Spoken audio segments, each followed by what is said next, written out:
They just don't get much better than that, do they?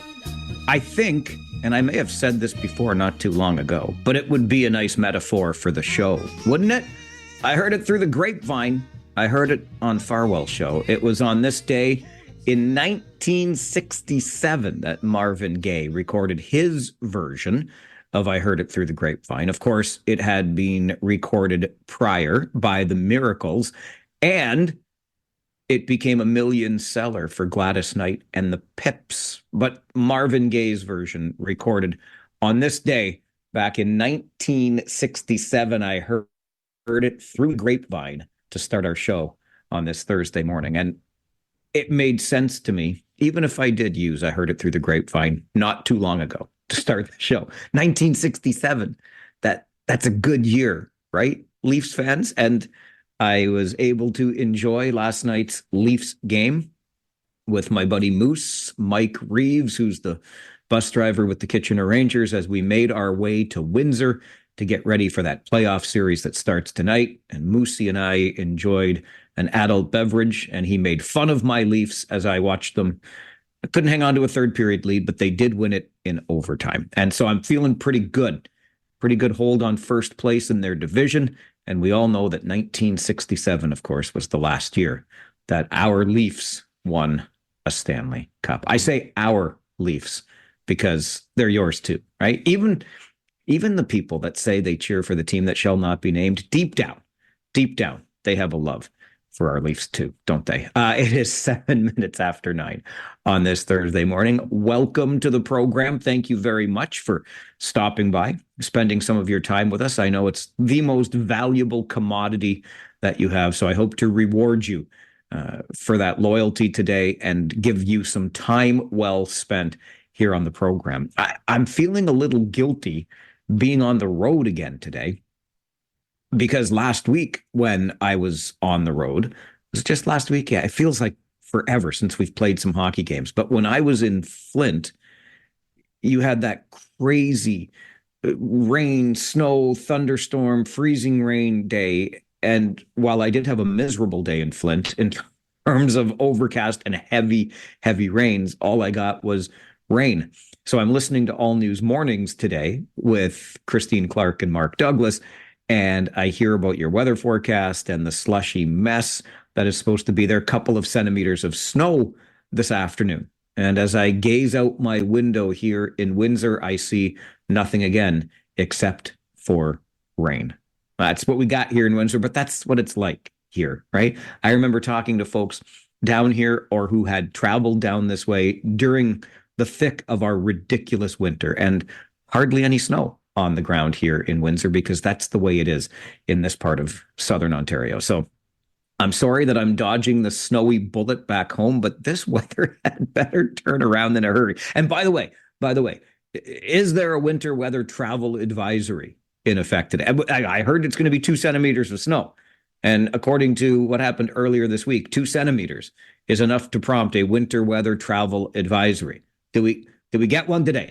Is everybody going to be okay? Good thing we made this trip yesterday so we could be ready for the game. I wouldn't want to have to battle the 2 centimeters of snow on the bus to get to a hockey game. All right, let's get to your Farwell Show 5 for this Thursday morning.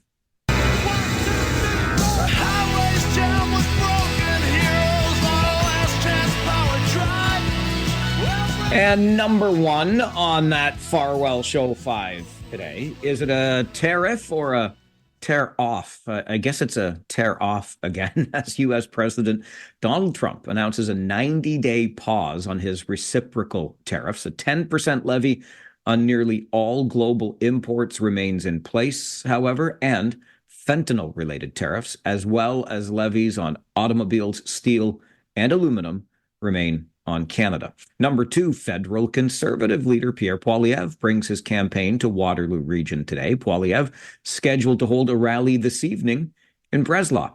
Number three on your Farwell Show 5 this morning. The Kitchener Rangers open round 2 of the playoffs tonight here in Windsor. We will have all of the action for you, starting with the Harris Law pregame show at 6:30. Paul Fixter and I will be on the air bringing you all of the information and all of the action from the WFCU Center. Number 4, how about Listowel's Corey Connors? He made a dream come true for 3 golfers from the University of Guelph. Now, these student golfers became media sensations when they won tickets to the PGA's Players Championship at TPC Sawgrass. They got dubbed the Ontario Boys. They were interviewed. Connors gets wind of this, meets them, and when he meets them, he gives these 3 student golfers from the University of Guelph tickets to Masters events earlier this week in Georgia. So they got to go there. The Masters tournament, of course, the biggest in golf, opens today. And number 5 on your Farwell Show 5 this Thursday morning, Cambridge Memorial Hospital has declared a gastroenteritis outbreak. 7 patients, 6 staff included in that outbreak, which is centered around a medicine unit in the hospital. And that is your Farwell Show 5 for this Thursday morning. It's Thursday, and Thursday deserves some thumbs up, right? I've got a thumbs up thanks to Brian, who sent an email yesterday calling this fellow a hero, this fellow from Kitchener. Not all heroes wear capes. And there's a, I think anyway, really interesting backstory to this hero that Brian has identified in his email. So we'll tell you that story. And hey, if you've got a thumbs up you want to give to somebody on this Thursday, you can do it too, because we are the most interactive radio program on the planet. It's the Mike Farwell Show, 570 News Radio and Rogers TV.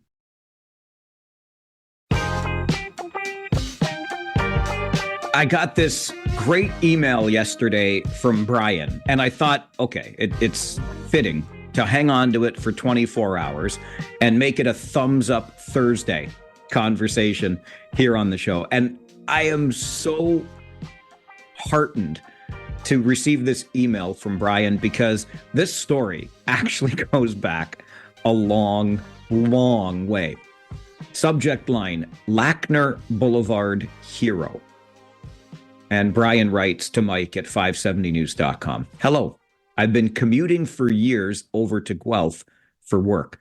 For over 15 years, I have seen an older gentleman on Lackner Boulevard walking/jogging and picking up trash. He's usually out there from 7:30 until 8:30. He wears an orange safety shirt and vest. I don't know his name, but this person deserves some recognition for what they have done for this community. I felt like you would appreciate a person like this and also have a voice to help give this person some recognition for all they have done.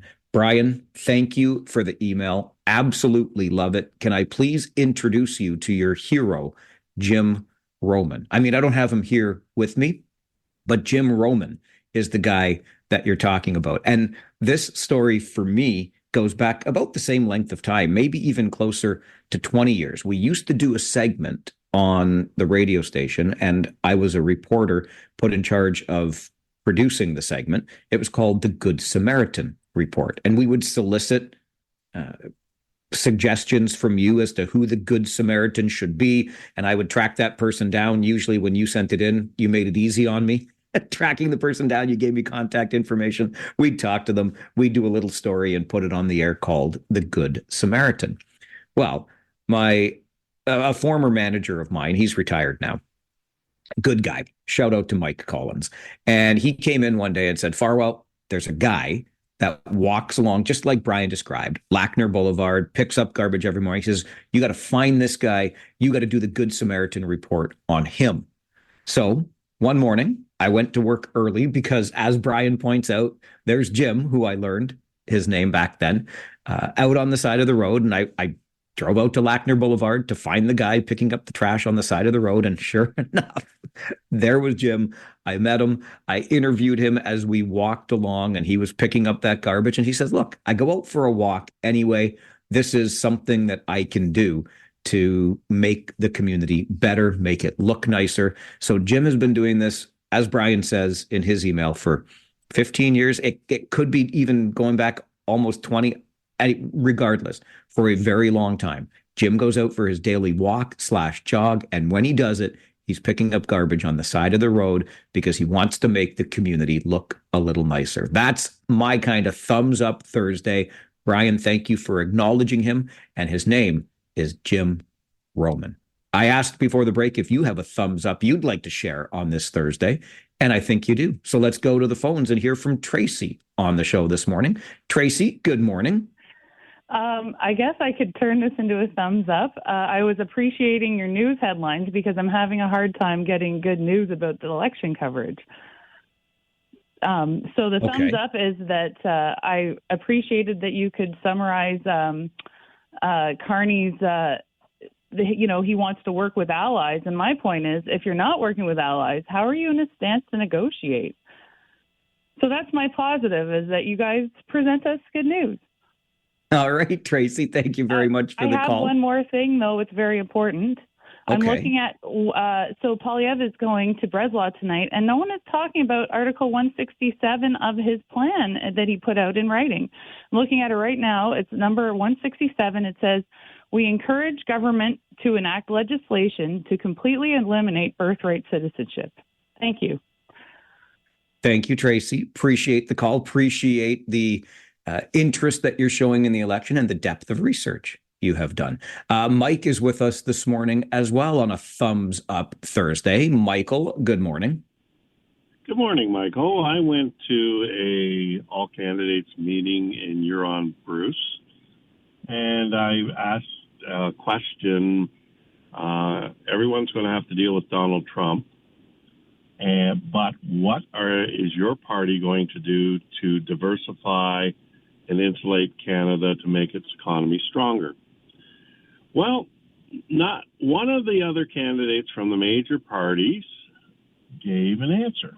It just repeated some tried and true, probably talking point. But the Green Party candidate up here gave me an answer. And actually, his name is Gregory McLean. He's a counselor up in Brockton.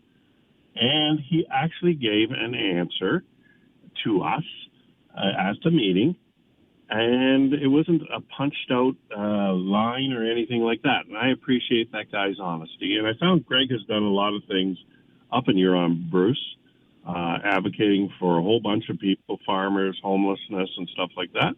And I was impressed. That's my thought. All right, Mike. Thank you very much for the call. Appreciate the thumbs up. Isn't that interesting? Brian sees good old Jim still cleaning up trash on the side of the road in Kitchener. Your thumbs ups are your thumbs ups. Anyway, they're going to something election related. I might suggest to you that with regard to the Green Party candidate giving that sort of more off the cuff or true or honest answer about their feelings. It's because with the Greens, and we experience this in Kitchener Centre, both provincially and federally now, don't we? There's really no party machine that you are beholden to. And look, love it, lump it. The party system is the system that we work under provincially, federally, and one must toe the party line if they wish to remain a candidate and or then an elected member in good standing. Kind of how it works, right? And I'm not totally cool with it, but that is the way that it works. When you're a Green, you can just tell us what you think because there's not that big party machine behind you that says you must answer in this way. And I find it on the refreshing side, much like Mike just describes with the all candidates meeting he was at. Thumbs up Thursday as we get the show started today. It's the Mike Farwell Show, 570 News Radio and Rogers TV.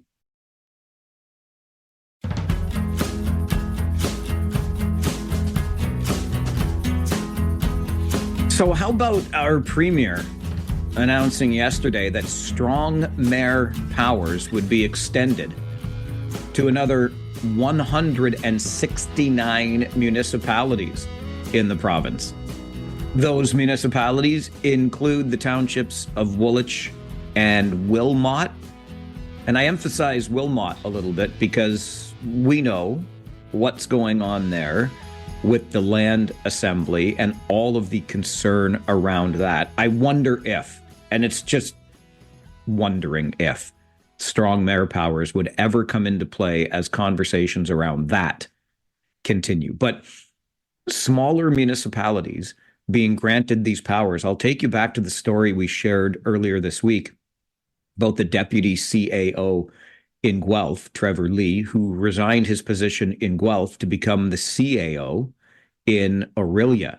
And through the use of his strong mayor powers, the mayor of Orillia basically kiboshed the hiring after the job offer had already been made. Trevor Lee had already picked up equipment, a laptop, a phone, etc., to begin the job in Orillia.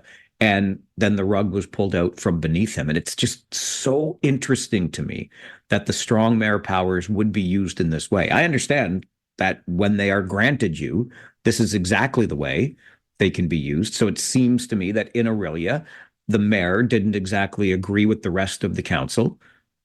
And in our democracy, the way that it works is the majority vote takes the day.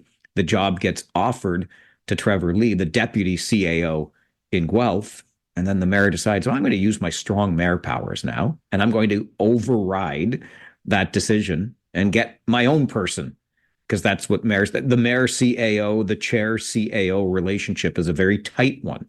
But so interesting to me to see really what appears to be democracy being circumvented in that regard with the use of the strong mayor powers. And now another 169 municipalities in this province are going to be granted them, including Woolwich and Wilmot. Something for us to keep our eyes and ears on in the weeks and months ahead. Immediately ahead on this program, an update from the 570 News Center. And then let's get into some of the fallout from that op-ed by Preston Manning over the weekend. If the Liberals win the election, Western Canada will be alienated. Is Alberta going to secede? Let's talk about that Western alienation and the sentiments around it on the Mike Farwell Show. That's coming up on 570 News Radio and Rogers TV.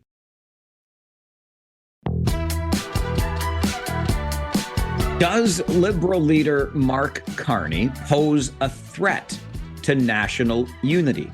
Well, the one-time leader of the Reform Party in Canada, Preston Manning, certainly thinks so. He wrote an op-ed that appeared in Canada's national newspaper over the weekend suggesting just that. Mark Carney poses a threat to national unity, not because Quebec might be difficult, but instead Alberta and our Western provinces. What is behind Western alienation? And is it actually possible that Western provinces could secede from Canada? Let's have a conversation about that. And to help us with it, we're joined by Julie Simmons, who's an associate professor of political science at the University of Guelph. Julie, good morning.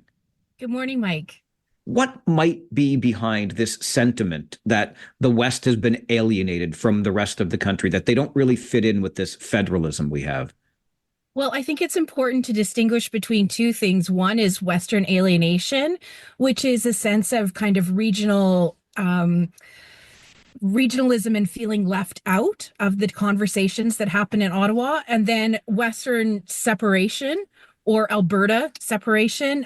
In the past, it has been known as Wexit, following the Brexit theme.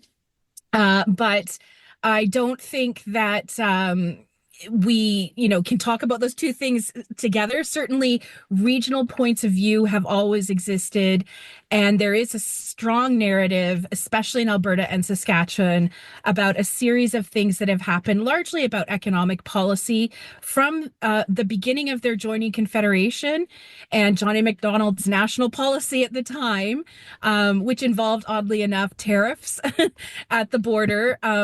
And all of those things are sort of woven into a narrative about how Alberta and Saskatchewan and the West more generally have been shortchanged by decision makers in Ottawa who have, by virtue of their demographic weight, Quebec and Ontario can really sort of like pull and steer the ship of state in ways that maybe disadvantage less populous provinces, and in particular, in this case, the West, where there's a lot of natural resources that provide wealth for the entire country.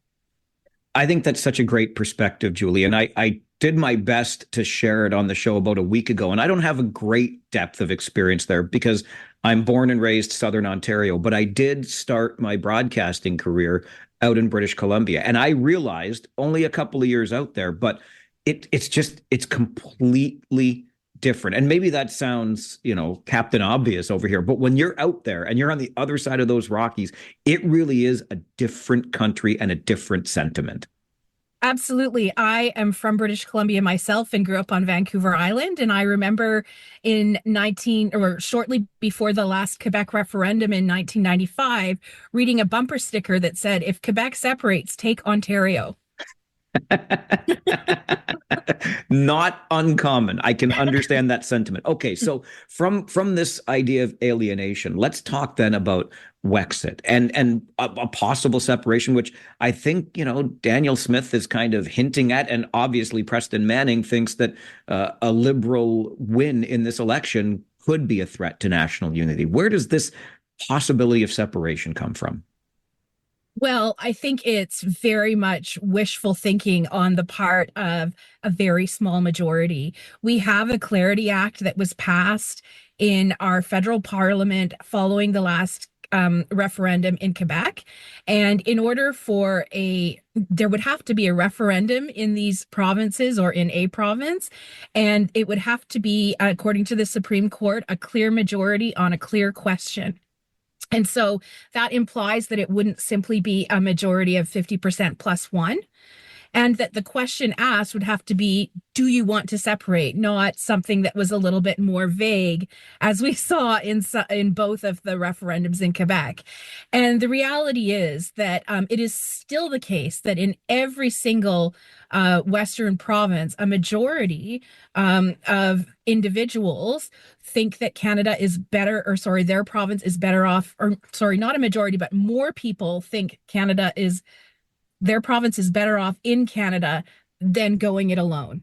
And we know that from polling data that has been done by Environics and the Confederation of Tomorrow Institute. So Preston Manning is not speaking on behalf of most Westerners when he writes his op-ed piece in the Globe and Mail.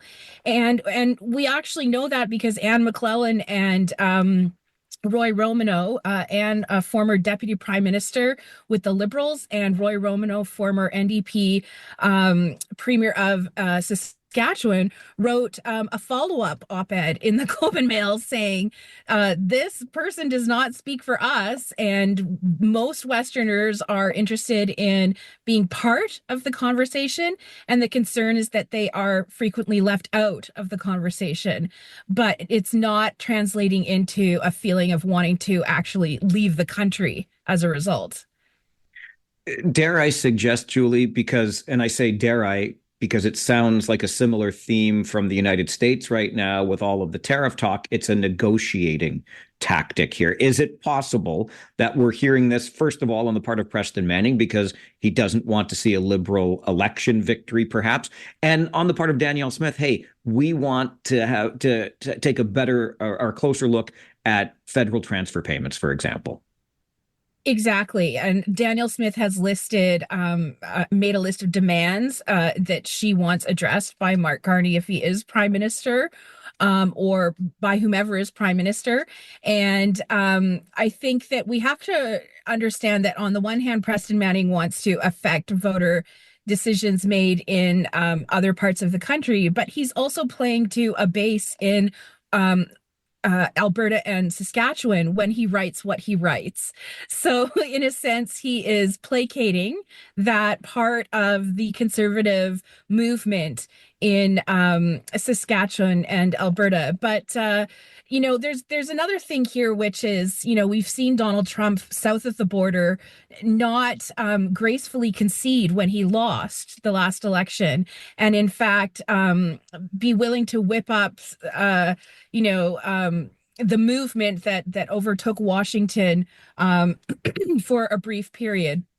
And in a sense, what Preston Manning is saying is, vote for Poilievre or else. And in a sense, that echoes that same sentiment where it's like, we won't accept the results of this election unless you vote a certain way. And I think that is a really disturbing narrative that is very anti-democratic, frankly. He does not have the polling data to back up what he's claiming would happen if Carney were to be elected. It's absolutely farcical. It really is. Julie, it's great to get your perspective on the show. And I wonder if on a day like this, with the weather we're getting, you don't miss Vancouver Island even more. Well, Vancouver Island gets its fair share of rain. That's true. But the cherry blossoms are out and the daffodils and tulips are blooming. So yes, there is some envy there. Really appreciate you making time for the show today. Thanks for being here. My pleasure, Mike.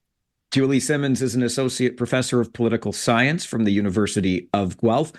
Get a good perspective there on this idea. And look, we're playing some political games, right? Preston Manning wants to see the Conservatives win. Do you think Mark Carney is a threat to national unity? Are any of our leaders a threat to national unity? We'll take your calls right after this break on the Mike Farwell Show. This is 570 News Radio and Rogers TV. Roy Romano, former NDP Premier of Saskatchewan, wrote a follow-up op-ed in the Globe and Mail saying, this person does not speak for us, and most Westerners are interested in being part of the conversation, and the concern is that they are frequently left out of the conversation. But it's not translating into a feeling of wanting to actually leave the country.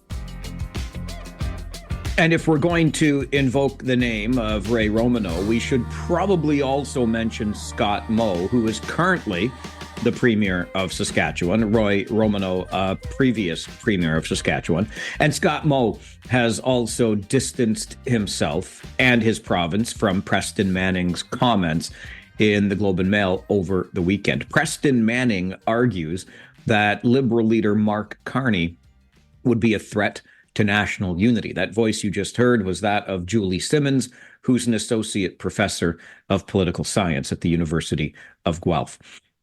Are you concerned with any of our leaders and a potential threat that they pose to national unity? 519-570-2545, star 570, and 1-800-570-5715.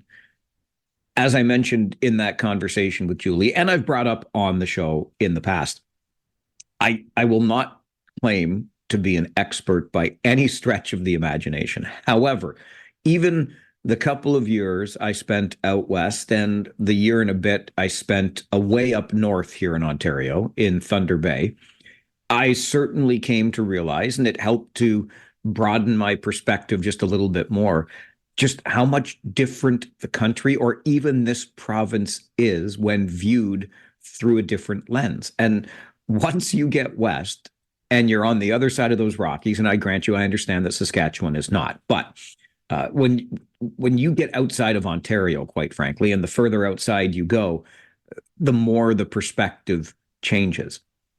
And Julie Simmons nailed it when she said that really it's Ontario and Quebec that kind of rule the day. And isn't that, when we talk about federal elections, just remember the last federal election we had and the precision-like effort that the federal Liberals made in order to get the critical seats they needed to form even the minority that they got. But how do you do it? And somebody asked me this a while ago, who do you think is going to win the election? And I said, whoever can win the GTA and Quebec, because that is currently the ticket to winning control of our federal parliament, be it minority or majority. But if you can win Quebec and you can win the GTA, you stand a very strong chance of winning the election federally. But again, when you're further west and even up in northwestern Ontario, how much different it is than life here in southern Ontario, where I've spent most of my time. So as I said, I'm not going to claim to be an expert by any stretch of the imagination, but I couldn't quite figure out where Preston Manning was coming from, unless he in some way just wanted to have another 15 minutes of fame, or he really just wanted to get some movement on the conservative side of this election, because Mark Carney had been surging in the polls and in popularity at this point. Let's go to the phones and hear from you. John is with us this morning. Good morning, John. Michael, go Rangers. Hesper, Johnny. Hespler, Johnny, go Rangers. Good morning, sir. Morning. Couple of thoughts on that.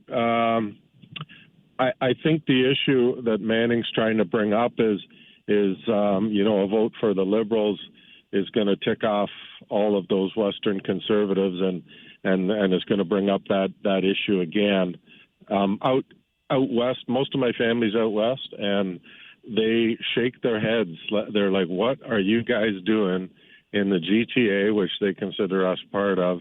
And I tend to agree a little bit. Like, it seems it's vote rich the way the electoral system works here, and I don't think it's a fair representation of the entire country. So have a great day, Mike. Thanks, Johnny. Good to hear from you. And you're 100% right. That's, as I said a moment ago, you win the GTA, you win Quebec, you essentially win an election. I'm really curious about Mark Carney's popularity out west. He seems to be doing pretty well in Alberta. He is playing up his Edmonton roots. I'm really interested. And the election night, remember, April the 28th, will tell a pretty interesting story in that regard. But here's the other thing when it comes to national unity. And I probably invest more energy in this than I should. But if you start to think about just the vastness of the landmass here in Canada, and how anyone, I don't care if your name's Pierre Poilievre, Jagmeet Singh, Mark Carney, or John A. Macdonald, like, to try to say that you've got a united Canada. Yes, we united it by rail back in the Macdonald days. I get that. But as we've grown and as we've matured as a nation, there are so many different vested interests in different regional pockets of this country, from Newfoundland and Labrador, which, remember, only joined in 1949, right? But we're all the way out to Vancouver Island and British Columbia. We are better together. I have no doubt about that. But to say that there is any one person or any one government that could be formed that would be a unifying force for all of Canada, I think we have reached a point in our maturity as a nation that there are always going to be these regional frictions. That's just my 2 cents from here. It's the Mike Farwell Show, 570 News Radio and Rogers TV.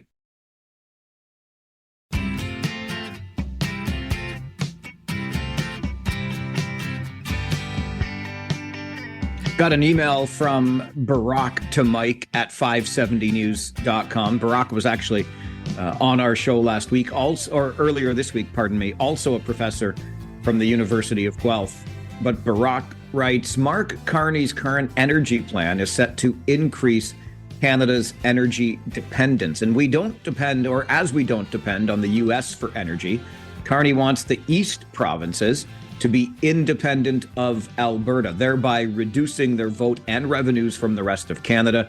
His position on the pipeline is also an indication for that, and thus lending support to Preston Manning's assertion that Mark Carney and a Liberal government would be bad for unity in this country.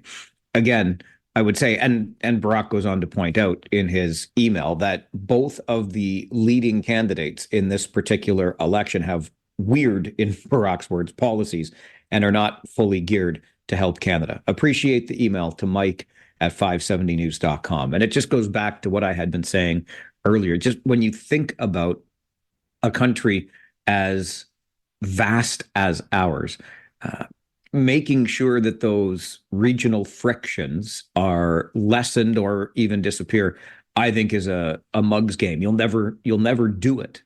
Certainly not at this point in our country's existence. And whether you like it or not, even if Pierre Poilievre was originally from Calgary and Mark Carney was originally from Alberta or the territories, you spend enough time in Southern Ontario and you start to see things in a very Southern Ontario, or just Ontario, frankly, way. And that's a much different way than the rest of the country sees us. That is for sure. Okay, we're going to continue on the theme of the election, because a really interesting piece was written by a professor at Dalhousie University. See, so we'll go down to that side of the country and get the perspective. But there is a sense that Canadians are rather anxious as we head to the polls in this election. And I think I feel that from you too. I know I've got a little bit of anxiety, particularly around the economy. So will we look to the leader that can calm those anxieties? We'll talk about that coming up on the Mike Farwell Show. This is 570 News Radio and Rogers TV.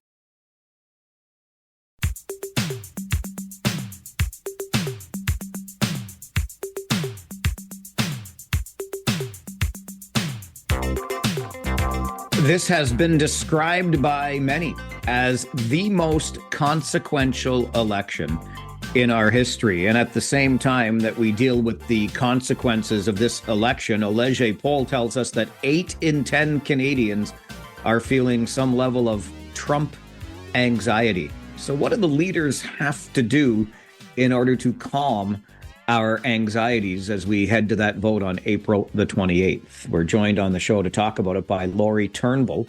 She's a professor of political science in the Faculty of Management at Dalhousie University. Laurie, good morning. Good morning. What makes this election so consequential in our history? I think because we are in this moment in our relationship with the United States where we can't count on them as a reliable trading partner anymore. And that has such significant impacts for our economy, because that relationship, I mean, we've relied on that for many, many years. We have obviously signed free trade deals with them. We do so much trade with the U.S. So many of our, we're there for each other. We're there, in terms of our markets. We are global partners. We have thought of each other as values-based partners. And so this kind of a break with the U.S., and again, we still have a relationship with the U.S. It's just that, now we're on very different terrain. And so we're going to have to make some big, big changes internally and in terms of our other trading partners. And that's, I think, why people are feeling like this has such a heavy weight, this election. Does this anxiety that we are no doubt feeling around particularly our relationship with the United States in any way change the way that leaders have to go about campaigning? Is it less about policy and maybe appealing more to the emotional side of a voter? Yeah, just on a human level, when people are anxious, what do they look for? They look for safety. That's what we want. That's the human condition. And so I think that's going to make people take a look at leaders through a different lens. It's not, and I think too, no matter what kind of policies they promise, the policies might happen or not. We don't know what the case is going to be 6 months from now. So I think trying to lay down a 12-point plan for how you're going to manage the economy is going to matter less to voters than whether they trust you and what kind of values they think you seem to have, because we are going to be going through, and I think, a lot of change in the next number of years, and it's hard to predict all of that. And so I think that's why the leaders are wise to focus on letting the voters get to know them, showing where their values are, giving a sense, try to calm people's fears, because I think that's going to be key to how we manage this. How do you see Mark Carney doing this, Laurie?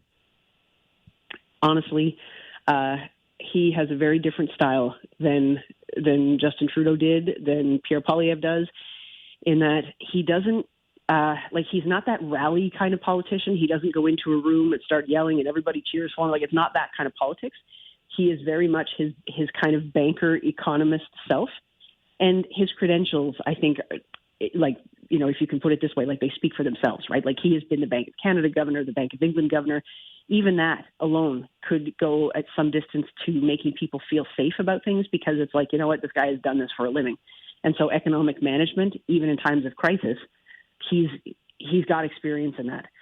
I think more broadly, I think his style in terms of not necessarily revving people up, like initially I wondered whether that was going to be a bit of a liability for him, in the sense that even if you're really smart, even if you've got the credentials, you still, as a political leader, it's a different skill set you need. You've got to bring people together. You've got to get them to see your side of things. You've got to bring them on board. You've got to create a sense of constituency and loyalty with people. And I thought, just because you're a successful person doesn't mean you have those skills. So, I mean, as a politician, he's untested. We will see whether the polls are right. We will see whether he manages to pull this off on Election Day.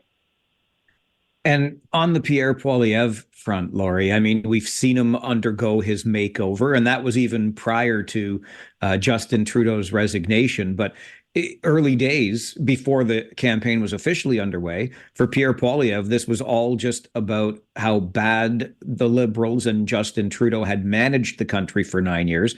Without that foil, how does Pierre Poilievre now connect to voters who appear very much to be anxious? Right. I mean, I think it seems to me he's kind of staying the course. Like he's using the same lines. He's pushing the same items. He's trying to sell the same products as he was before. And I think what he needs to happen, he needs for the support that he has had to be about him, not about Trudeau. And I think we can see from the movement in the polls, part of this is the Trump situation. Part of this is that Carney seems to, just brings a completely different skill set to the table. But also, it seems to be the case that once Trudeau stepped aside, even before all this Trump stuff happened, even before tariffs are really a thing, support started to flow back to the Liberals once Trudeau decided he was leaving, which suggests that support that Poilievre had when he was hitting those high notes at 43% in the polls kind of thing, maybe that was soft. Maybe that wasn't really about him, or at least maybe a good chunk of it wasn't. And it seems that chunk is gravitating towards Carney. And so for Poilievre, I mean, it seems to me he needs to give those voters, those undecided, those middle of the road, those centrists who were willing to vote for him when Trudeau was in power, he needs to give them something. But Carney's almost beating him to it, right? Like there's so much overlap between the two in terms of what they're promising on that policy side.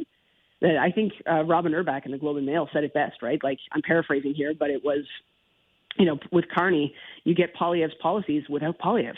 And if that's what people want, then Carney is finding a sweet spot here. Yeah. And, I love the way you just put that, Laurie, because it really feels that way. I mean, we've got similar policies coming from both men, and it seems as though this has become some kind of a race to the center here in this campaign, which we haven't seen in a long time. Like I've been looking at some polls over the last couple of years to get a sense of how the mood has changed. When did this start? Like all that kind of stuff. And Angus Reid had a poll in September of 2024 that said like 36% of Canadians felt that the parties were too extreme on either side, right? There was this sense of most Canadians, or a good chunk of Canadians, would describe themselves as centrist, and none of the parties is meeting them there. They're all on the sides. And now, as you say, that's changing. The parties are coming around to the center. Now, some of what Poilievre is doing, I think, is continuing to kind of pluck these threads that are actually on the margins. And that's where they hope to build enough of a new vote, or a vote that's specific to them, so that they'll have enough to put them over the edge. Like in many ways, they are courting a vote that Poilievre's always been courting, a vote that is not in the center. It's somewhere else. And I think he's still doing that. But he's also he's got to swing also toward the center to make sure enough people show up for him. It's great to get your perspective on the show, Laurie. Thank you very much for joining us this morning. Thanks a lot for having me. This has been fun. Laurie Turnbull is a professor of political science in the Faculty of Management at Dalhousie University.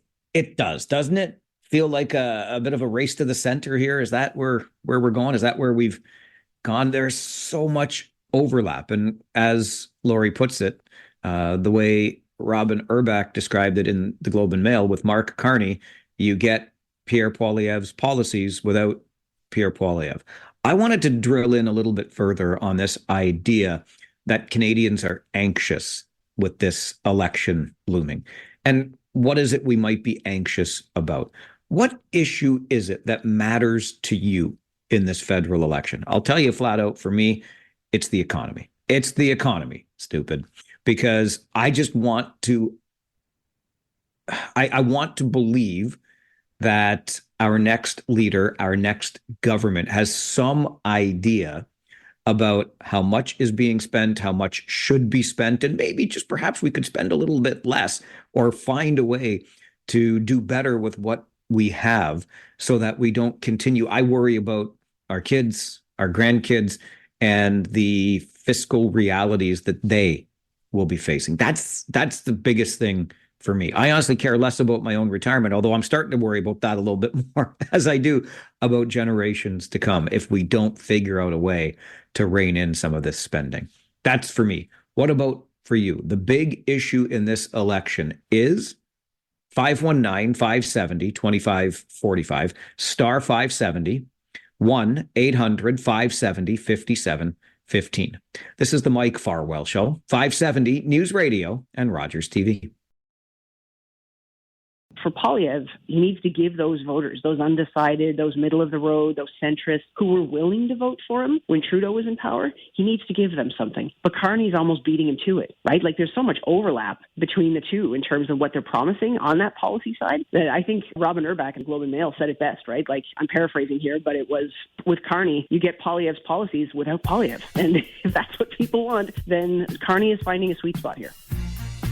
That is Laurie Turnbull, a professor of political science in the Faculty of Management at Dalhousie University. That sweet spot that Carney has found in the polls perhaps comes from his ability to position himself as the leader who can calm our fears. A poll from Leger suggests 8 in 10 Canadians have some level of Trump anxiety as we head into this federal election. The vote coming up in 18 days on April the 28th. So how are you feeling as we head towards that election? And what issue is it that matters to you? How will any of these leaders help deal with that issue? Frankly, you can put a sweater on Mark Carney and you can give a makeover to Pierre Poilievre. And I don't particularly find either of these guys warm and fuzzy in any way that gives me a sense of comfort in that regard. But I don't know that I really need that. As I said before the break, to me, or for me, the number one issue is the economy. What are we going to do when it comes to how much we spend as a government, and what policies are we going to enact that allows our economy to innovate, to grow, to become more productive, because we've heard about this declining productivity, and maybe remain more productive in the years ahead. 519-570-2545, star 570, 1-800-570-5715. Let's go to the phones. Kathy, good morning. Good morning. I agree with you on the economy being the big factor. And I listened to all the political campaigns going on. And the cynical side of me is saying, well, you can promise all you want. If we don't have a good economy, where are we going to get the money to do all these promises? So, yes, you have policies, but we all know that policies don't necessarily follow through when government gets into play due to other reasons.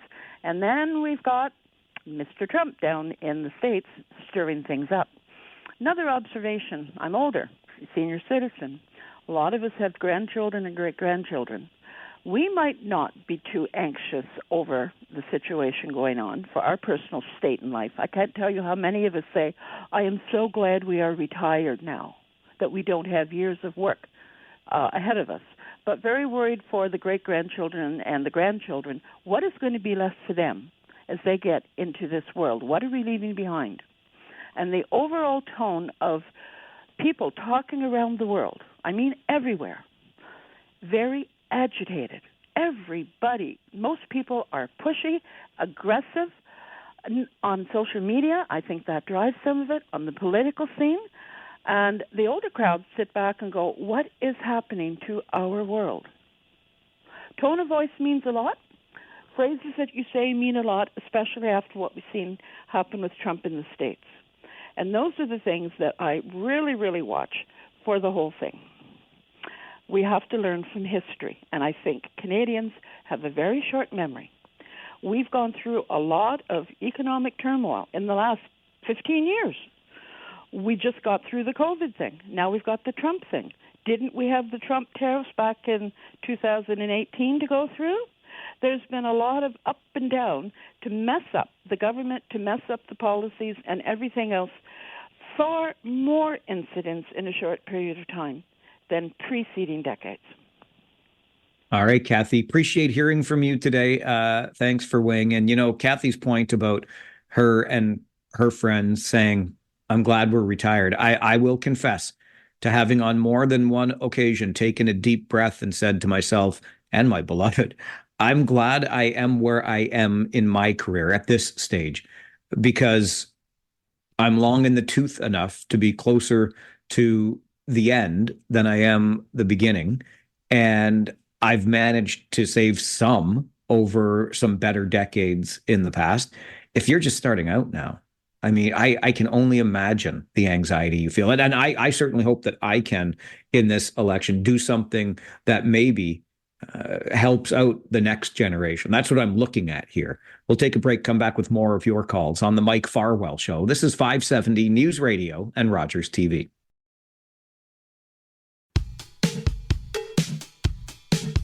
Just ahead of our update in the 570 News Center, let's get back to the phones, hear more from you about the issue or issues that matter in this election. Peter is with us on the phone this morning. Good morning, Peter. Good morning, Mike. What issue or issues matter to you? The main issue for me is, like yourself, the economy. And even though I'm a senior, I know that this is intergenerational. Like, a lot of the people over 55 seem to be going liberal because they feel that Carney is going to protect us and he's going to stop us from the orange man. And those under 55 are more in tune with the Canadian issues, which is the economy, crime, drugs, everything else that's important for affordability. So, you know, in my opinion, the economy is the most important, and you're not going to get there with Carney because Mark Carney is a disciple. Well, he's a disciple of he's on the altar of climate change, and he's an ideologue. I mean, he was for GFANS, he's for net zero. If you read his book, Values, he basically said that 80% of the resources we have should stay in the ground. He won't repeal C-69. He won't repeal the production cap, which is unconstitutional. So and he has all the same people that Trudeau has, like Katie Telford, the campaign manager, all the cabinet ministers. So, like Einstein said, you're not going to get a different result. The definition of insanity is to get a different result doing the same thing. And he's really just Trudeau with nice hair, and he has regular socks. All right, Peter, appreciate the call. I got to get to the news update. I don't know that Carney's hair is nicer than Trudeau's hair, but that's a good point. On what you're really doing is just changing the clothes of the leader and essentially being asked to reelect the same party. I would also just say, though, too, that Pierre Poilievre's probably an ideologue as well, right? Axe the tax, fight the crime, very dyed-in-the-wool conservative policies and pledges. Nothing wrong with that, but I would say both men are presenting, if we want to go with ideologue for Mark Carney, I would say the same for Pierre Poilievre, who's also, by the way, doing a good job, I think, of connecting with people around their concerns about affordability, for example.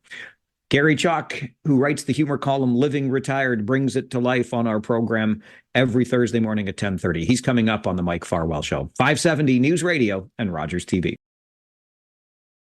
Hookah chaka, hookah, hookah, hookah chaka, hookah, hookah, hookah chaka, hookah, hookah, hookah chaka, hookah, hookah. I can't stop this feeling deep inside of me. Girl, you just don't realize what you do to me. When you hold me in your arms so tight, you let me know everything's alright. I'm hooked on a feeling. Oh, we get hooked on it, that feeling, every Thursday morning at this time. Take a little break from some of the heavier stuff and enjoy the feeling of laughter with our good friend Gary Chalk, who writes a humor column called Living Retired. I encourage you to check it out for yourself, livingretired.press.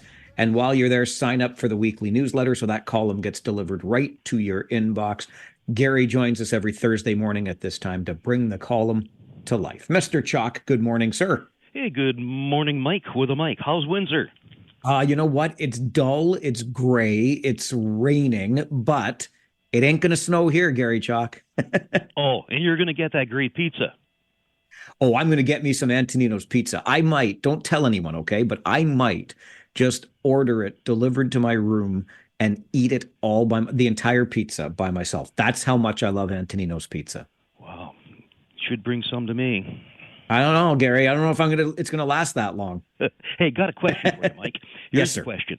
And I'm going to ask the question now, but my suggestion is that we just sort of let the, 43, 44 listeners sort of think it through, and then you and the listeners after the break we'll talk and tell you what the answer is. That work? Okay, I like it. Okay, here's the question. Jan and I wrote shopping. We're in Zayres, and we got a product. We came home, and I don't know what got into us, but we actually opened the instruction manual, and right there, big, bold print, they listed 7 dangers, 17 warnings, plus another 5 specific warnings.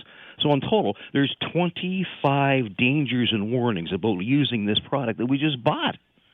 So the question is, what did we buy? And why are you bringing it into the Chalk household, Gary? You're running a risk here. Well, I know, but I'm just trying to be proactive and tell other people that many of you already have this same product, I'm sure. So we'll talk about that. But when we're out shopping, Jan said something that she described me something I've never been told before. She said, "Gary, you are idiosyncratic." And yeah, you know, she said, "You are idiosyncratic," which I guess means I'm someone who's got some peculiar habits. And what caused it was we were pushing the cart down the snack food aisle, and I reached in to buy the potato chips.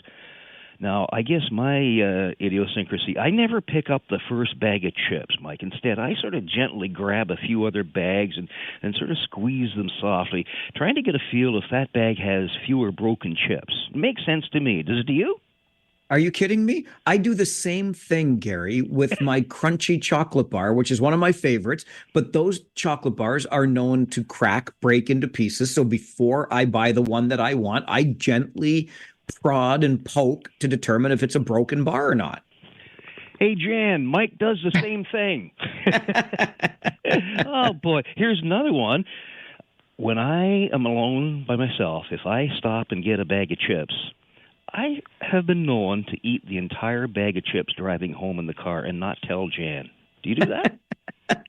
I confess to not having done that yet, but I have been known to try to hide the occasional bit of evidence, and my beloved will get up the next morning, and I probably didn't hide it well, so she'll open the trash and say, "You had a crunchy bar last night?" I'm like, "Well, you mean 2 of them, I think?" Yeah. Yeah, no, Mike, what I do is I put the empty evidence, I put it in the garbage out in the garage.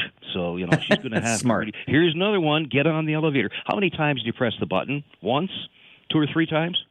Oh, no, I'm a one press guy. I just stand back and wait. And do you talk to the other people on the elevator? Every time I can, you bet. Okay. I punch the button, and then I sort of wait the obligatory 3 or 4 seconds, and then I hammer it a couple of more times as if that's going to bring the thing moving further. Oh, boy. I got a lot of idiosyncrasies when I go to the doctor. First thing, do you ever look up on the Internet what the issue is that you're going to discuss with your doctor? Gary, this is why I don't go to the doctor. I'm terrible. Please don't follow my advice. Exactly. Dr. Google. Okay, it looks like that. It sounds like that. I'm just going to do this until it goes away. Yeah. Well, one thing I do when I go to the doctor in the waiting room, I'm so frustrated. Who are the people that are always ripping the article out of the magazine? And I'm reading, and all of a sudden, last page gone. So I don't do it, but a lot of people do it. Another one, if you go to the doctor, and a lot of people have this idiosyncrasy, and he asks you, how much do you drink? Are you truthful? On average, I just do an average. An here. average. Amortized over my entire adult life, I'm like barely a drink a week. Well, exactly. And if you do that and your doctor says, we have a problem, you have a real problem, Mike. The other thing is, are you honest when the doctor says, do you exercise? You see, there's all these idiosyncrasies. Here's another. I confess to this one. I do. I had a birthday last week, and I try to always read the card first before I do this silly thing where I turn it over to see how much the card cost. Oh my gosh, that's funny. I've never checked that one out. Oh, it's amazing. So sometimes Jan will get me a happy anniversary card, and I'll say, "But dear, it was $5.99." Oh my gosh, the other one. Now I do not. I confess, but there are people. They're probably going to be silent out there. But the idiosyncrasy was when they go to their friend's house, they use the bathroom, they pull back the shower curtain. No, Gary, you do not. They do.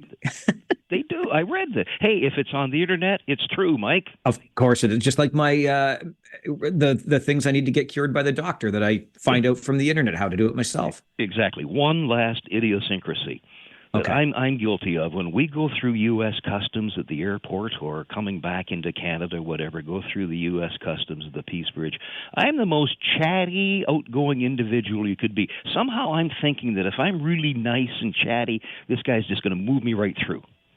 Absolutely. It's always better to be kind, Gary. Always. That's right. Oh, my gosh. We all have idiosyncrasies, and now I know why Jan calls me what she did. So let's go back to the question before we go to break, okay? We purchased an item. We got home, and I know we read the instruction manual. In big, bold print, it listed 25 dangers, 3 dangers, 17 warnings, and 5 specific warnings. And the living retired question of the day is, what is this product? Okay, I think I have an answer, but we'll take the break and see if you have an answer too. It's Gary Chalk who joins us every Thursday morning at this time with Living Retired. Stay with us on the Mike Farwell Show, 570 News Radio and Rogers TV.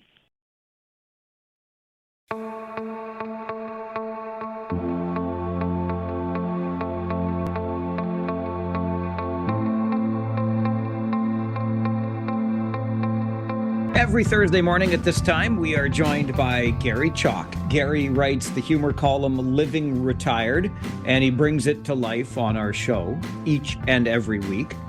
You can find the column for yourself at livingretired.press. It's always good for a chuckle. And if you sign up at livingretired.press for the weekly newsletter, Gary will deliver that column right to your inbox. Okay, he left us with something to think about. Could you guess the product that he bought with all of those warnings?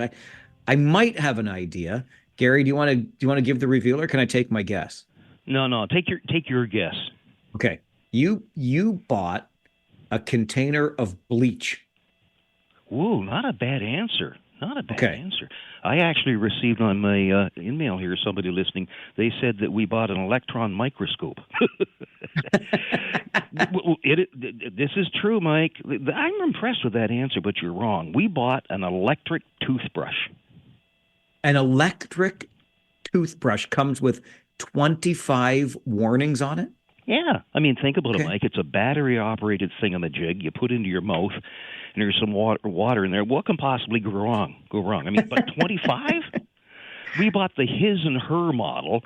I don't know about you, but those old manual model toothbrushes, you bid them at the store, and they got the colorful handle, and it's all wrapped in a plastic see-through tube. The ones that are with the package, you have to have an industrial strength reciprocating saw to cut through to open the thing up. Toothbrush packaging, Mike, it's child-proof. It's also adult-proof. I found that. And it's the same with the electric toothbrush we got. This package measures a whopping 15 inches square. It's 4 inches deep. And really, the only resemblance to one of those manual toothbrushes is the box is about as difficult to get into to unwrap your purchase. You know, they talk about plug and play. Well, that's not going to happen with an electric toothbrush, not the type we got anyways. First of all, when you open it up, you have to read the directions, right? This is where we first learned that it's not directions, it's actually a home study program that you must master before you can set the toothbrush to your teeth. The directions, and you know, I don't make this stuff up, Mike. No, it's like an IQ test for a toothbrush. I like it. Yeah, it is. Yeah. It's not a sheet of instructions. It's a book. It's in English, Spanish, and French, and it's a whopping 57 pages on how to use my electric toothbrush. And as I said, it started out with all these warnings, and that took through page 7. So now we get to page 8, and I sort of skimmed over, and I went back to those warnings, and this is one of them. Warning number 12, it says, and I quote, "This appliance is not intended for use by persons with reduced physical, sensory, or mental capabilities or lack of experience and knowledge unless they have been given supervision or instruction concerning the use of the appliance by a personal responsible for their safety." You translate all that legal jumble, and it really means middle-aged men are not allowed near the electric toothbrush. That's funny. I was thinking preschoolers, but middle-aged men make sense too. Ours is a sonic toothbrush, and some of the directions, I'm not making this stuff up. I can personalize my brushing experience. I can do this by selecting between clean mode, sensitive mode. I don't know what man would be interested in anything described as being sensitive, but there's a sensitive mode. And then there's also the massage mode, which they say provides gentle gum stimulation. Now there's more. You can select the Go Care routine, the Max Care routine, or on a day that I'm maybe feeling a little lazy, I can just set it up to what they call Easy Start. And this is the feature where I think the designers a little too much time in their hand. It has a smart timer. Now imagine, Mike, you're brushing your teeth with this newfangled electric toothbrush, got in your mouth, and all of a sudden you hear an audible sound. And this lets you know the brushing cycle is complete, and it automatically turns the toothbrush off. What more do we need on these things? It's amazing. Oh, my gosh. It also comes with a quad pacer. Don't know what they're saying. And so I looked into it. I'm still back on page 7, so I don't know what. I never got to the quad pacer. But then you finally get to the section that's called cleaning, right? Here's what it is, though. Let me get this straight, though, Gary. As middle-aged men, we need now to be reminded or taught again how to properly, didn't we learn to brush our teeth when we were kids? Well, that's what I thought, but you and I both have it wrong. They're talking about cleaning the toothbrush handle, cleaning the brush heads, cleaning the charger, and cleaning the sanitizer. You got to do all that before you can clean your teeth. Gotcha. Of course you do. Of course you do. Comes with a 2-year warranty, and if that's not well and good, I figured, Mike, it'll take me 3 years to pass the home study program before I can begin to use my new electric toothbrush. By then, my teeth may be full of cavities, or the warranty, as always happens to me, will now be null and void. Gary, I thought technology was going to make our lives easier. We don't have time in the day to do all of this before we brush our teeth. Well, maybe the thing we should do is just don't brush our teeth. Just leave it at that. Get up in the morning and go to work and face the consequences. More great advice from the living retired columnist on our show. Gary, it's always a great Thursday morning with you. Thanks for being here. Hey, enjoy your pizza and go Rangers. Go Rangers. Gary Chalk is the humor columnist behind Living Retired. You can find that column for yourself at livingretired.press. And Gary brings it to life on our show each and every Thursday morning at 10:30.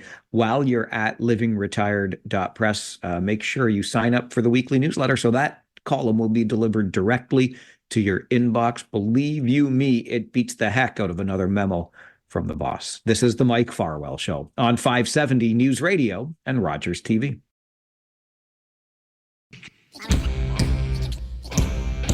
I would like to let you in on an itty-bitty secret, if I could. Just an itty-bitty one. As you know, I am, well, maybe you don't. I'm going to tell you. I'm in Windsor. That's not the secret. That is not the secret. Doing the show remotely because we are here for the Kitchener Rangers to begin round 2 versus the Windsor Spitfires.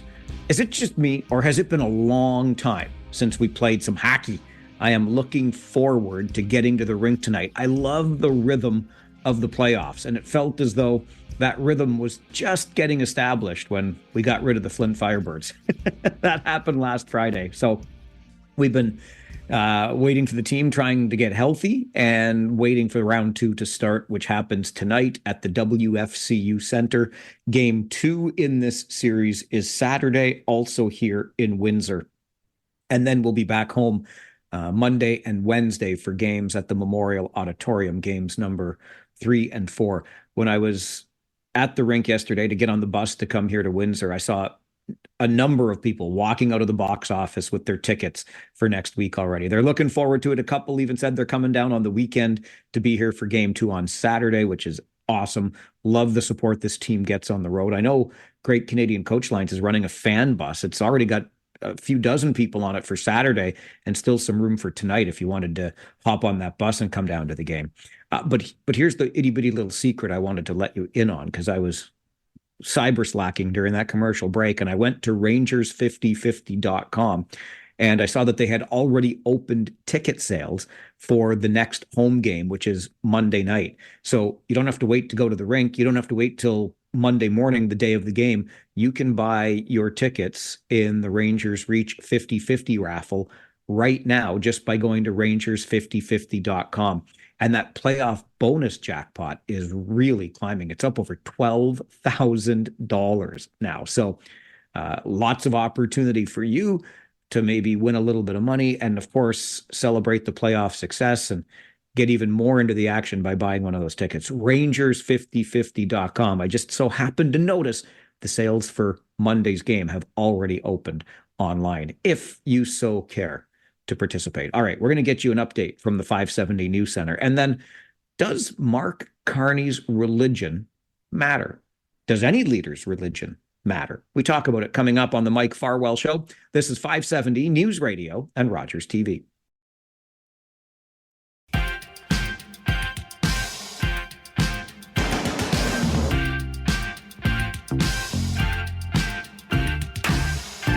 We are going to take a look at this federal election and at least one of its leaders through a different lens. We've been talking about the election quite a bit this morning, from issues to Western alienation and how one leader or another may be bad for national unity. But the lens through which we will look at the election, and at least one of the leaders this time, is through their faith. And joining us to help with the conversation is John Malloy, who is, of course, a former Liberal MPP and cabinet minister here in Ontario, now the director of the Centre for Public Ethics at Martin Luther University College. John, good morning. Good morning, Mike. Of all the ways that I have thought about Mark Carney and heard him described during this election, you know, a lot of focus on that banking background and economic strength that he has, or an understanding of the economy.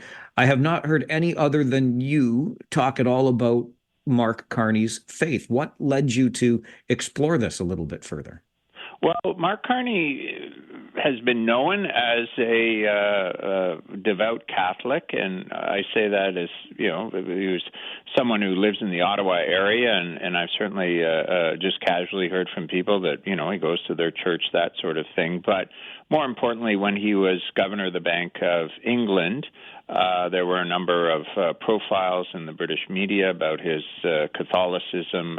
It's something that's sort of known out there, but perhaps not discussed until his actual campaign kickoff, when he came out from having met with the Governor General, and one of the reporters said, you know, before you came here this morning, you went to Mass. It was a Sunday morning, and then asked him about his stand on abortion. abortion, and a little bit of a more general question about how faith impacts his work. And it was interesting in his response that he did sort of almost mumble that he usually doesn't talk about his faith or these matters, I think he said. Is it important for a leader, someone who wishes to lead a government, lead a country, to discuss their faith? I think so, and for positive reasons. I mean, it's often negative reasons. You know, the whole question about abortion, you know, you're a Catholic, what's your stand on abortion? Okay, he said he's pro-choice, let's move on. I think there's a bigger question, which is to say, what makes you tick, Mark Carney? What makes you think about society, about what we owe each other, what we owe the most vulnerable, what our responsibility is to each other?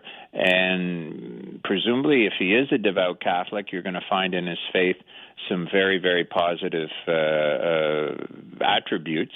It's really, really interesting that he wrote this book, which admittedly, I'm reading it right now, Mike, in honor of him and the election, called Values, which talks about how he, as a banker, thinks about the world beyond the economics, beyond how much money you can make, and he does look at things like our responsibility for the planet, our responsibility for the most vulnerable. I mean, he gets into ideas that I think are refreshing, and I think people should be very interested that our leaders are actually thinking through this stuff, and it's not all about whatever slogan's going to get me elected and how I can cut taxes and do something that's going to make me popular. It's about a bigger understanding of our society and how we can improve our society for everyone.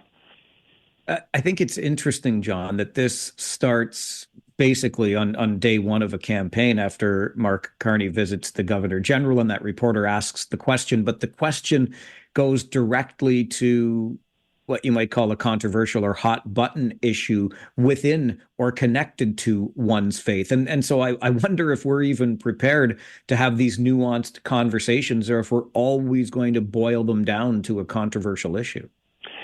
I think it's unfortunate that it usually comes to the controversial issue. People know my politics, so this isn't it may be surprised that I say I felt sorry for Andrew Scheer when he was leader of the Conservative Party. If you had to find that moment when Andrew Scheer, when it was all over for him, I think it was a week or two after he had lost the election and he was sort of trying to hang on.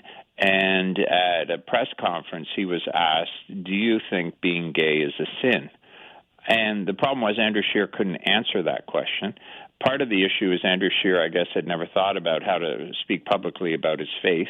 And the other is that the journalists, instead of saying to him, hey, how does your faith inform your work?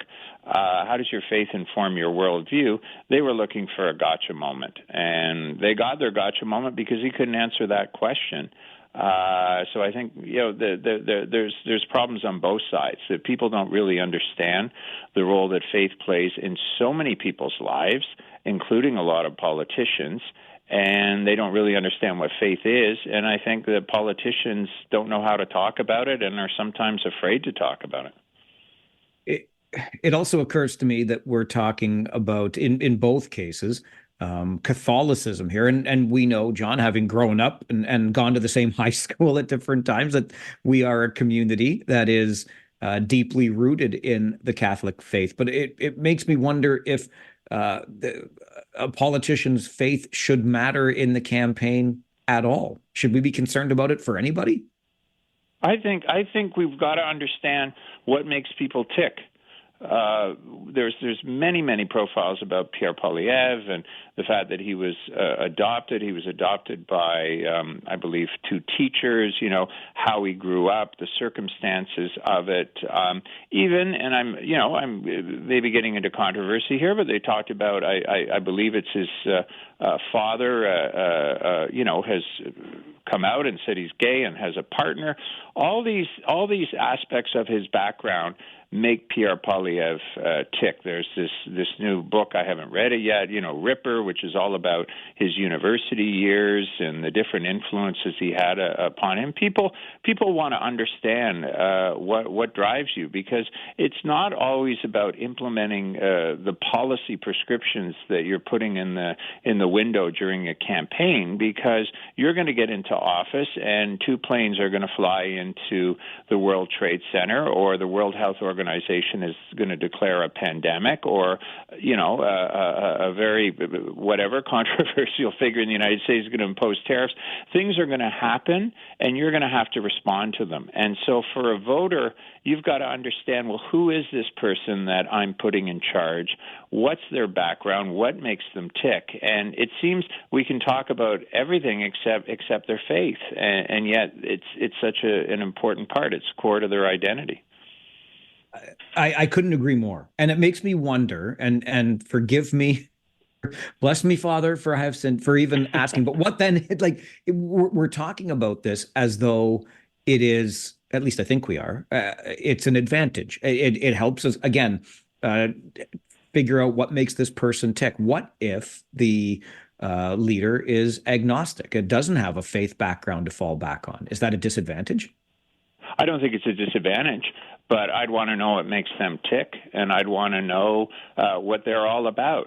It is interesting to compare and contrast Mark Carney and Donald Trump. Mark Carney wrote a book saying, look, I'm a central banker and an economist, but his basic theme is the market can be used for positive things, but it needs to be harnessed, and we have to think about what the goal should be, that it should be about helping the vulnerable. It should be about preserving the planet.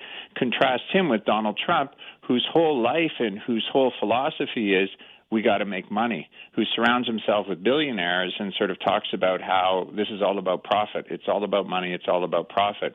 When's the last time you heard Donald Trump speak about the role that the market could play in helping the vulnerable, or the role that the markets could play in preserving the planet? For him, it's all about profit. And you know what? If he was here right now, I don't know if he'd disagree with me. So it's interesting that we understand what makes Donald Trump tick, and we understand, hopefully, a little bit better of what Mark Carney makes him tick. And there may be an agnostic or an atheist leader, and then we've got to, look at other ways to figure out how they tick.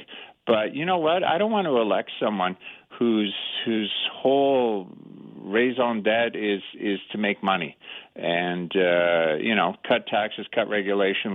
Let's make sure that everyone out there is making as much money as possible. If that's their whole goal, I don't necessarily want them as a leader. I want them thinking about some of these other issues.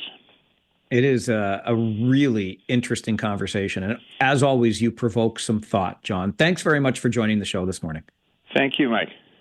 John Malloy, Liberal MPP for Kitchener Centre many years ago and a cabinet minister in Ontario, now the director of the Centre for Public Ethics at Martin Luther University College. I read John's piece, and if I'm honest with you, at first I wondered, why is this even an issue? I hadn't heard anybody talking about Mark Carney's faith, but I hope you get the same ideas from the conversation that I just did. I mean, it is thought-provoking. Doesn't it help us determine where a person is coming from, the lens through which they view issues? Doesn't it help us understand what makes them tick? And maybe along with all of the other things we always talk about, affordability, the housing crisis, the economy, stupid, we could have adult grown-up discussions around one's faith and how that shapes their view of the world. Does it matter to you the faith of Mark Carney, Pierre Poilievre, or any other leader? Or are we barking up the wrong tree here? As always, love to hear from you on the show. It's the Mike Farwell Show on 570 News Radio and Rogers TV.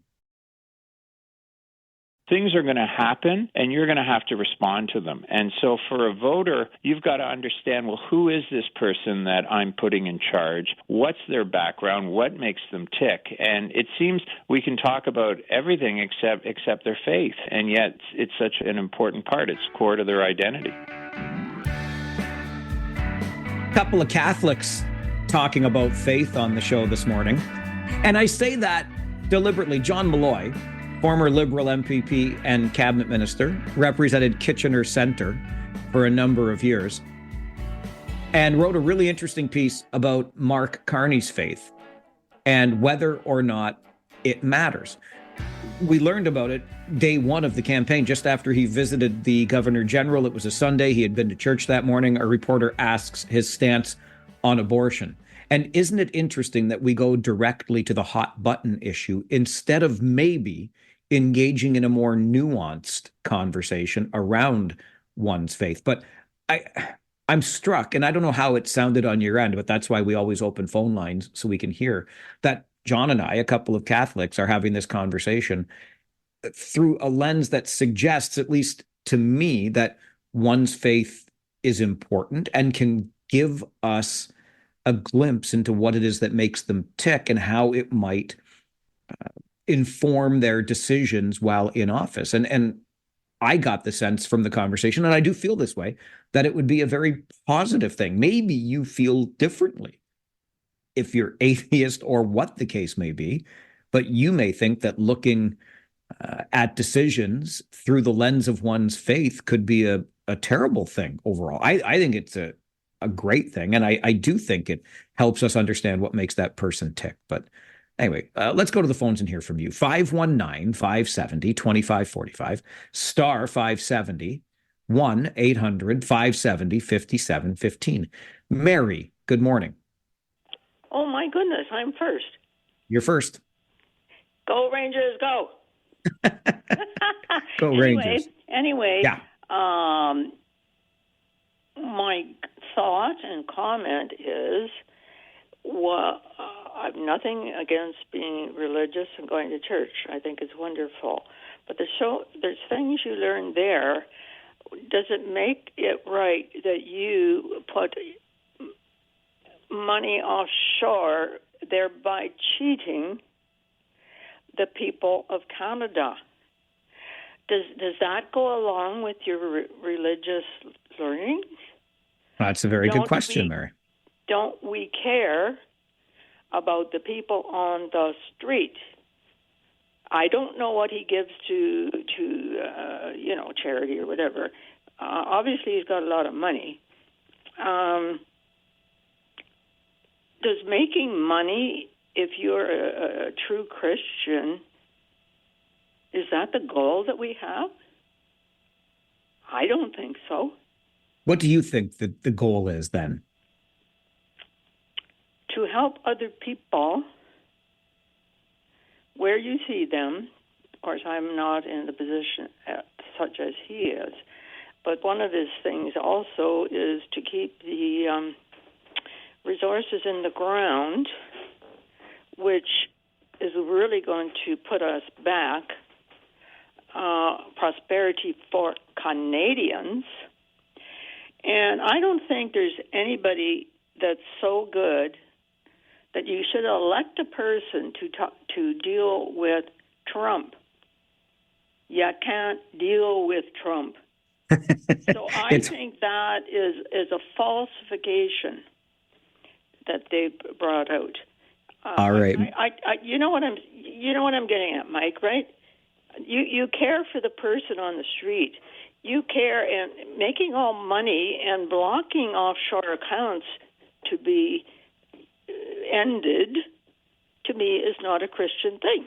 I hear. Thanks, Mary. I hear where you're coming from. I get it. I would say in response, again, hearing where you're coming from and agreeing almost exclusively, but we can show our care for others without money. It doesn't have to be a financial contribution to show our caring. We can do it through our actions, the decisions that we make, etc. Yeah, if you've got it, by all means, it sounds great to share it. And if you want to get into some of those deeper set rules around Christianity or tithing, the 10% right off the top idea, there's absolutely that. But again, it doesn't always have to be financial. But I hear where you're coming from. And I think it's fair comment on this. As we continue the Mike Farwell Show this morning, this is 570 News Radio and Rogers TV.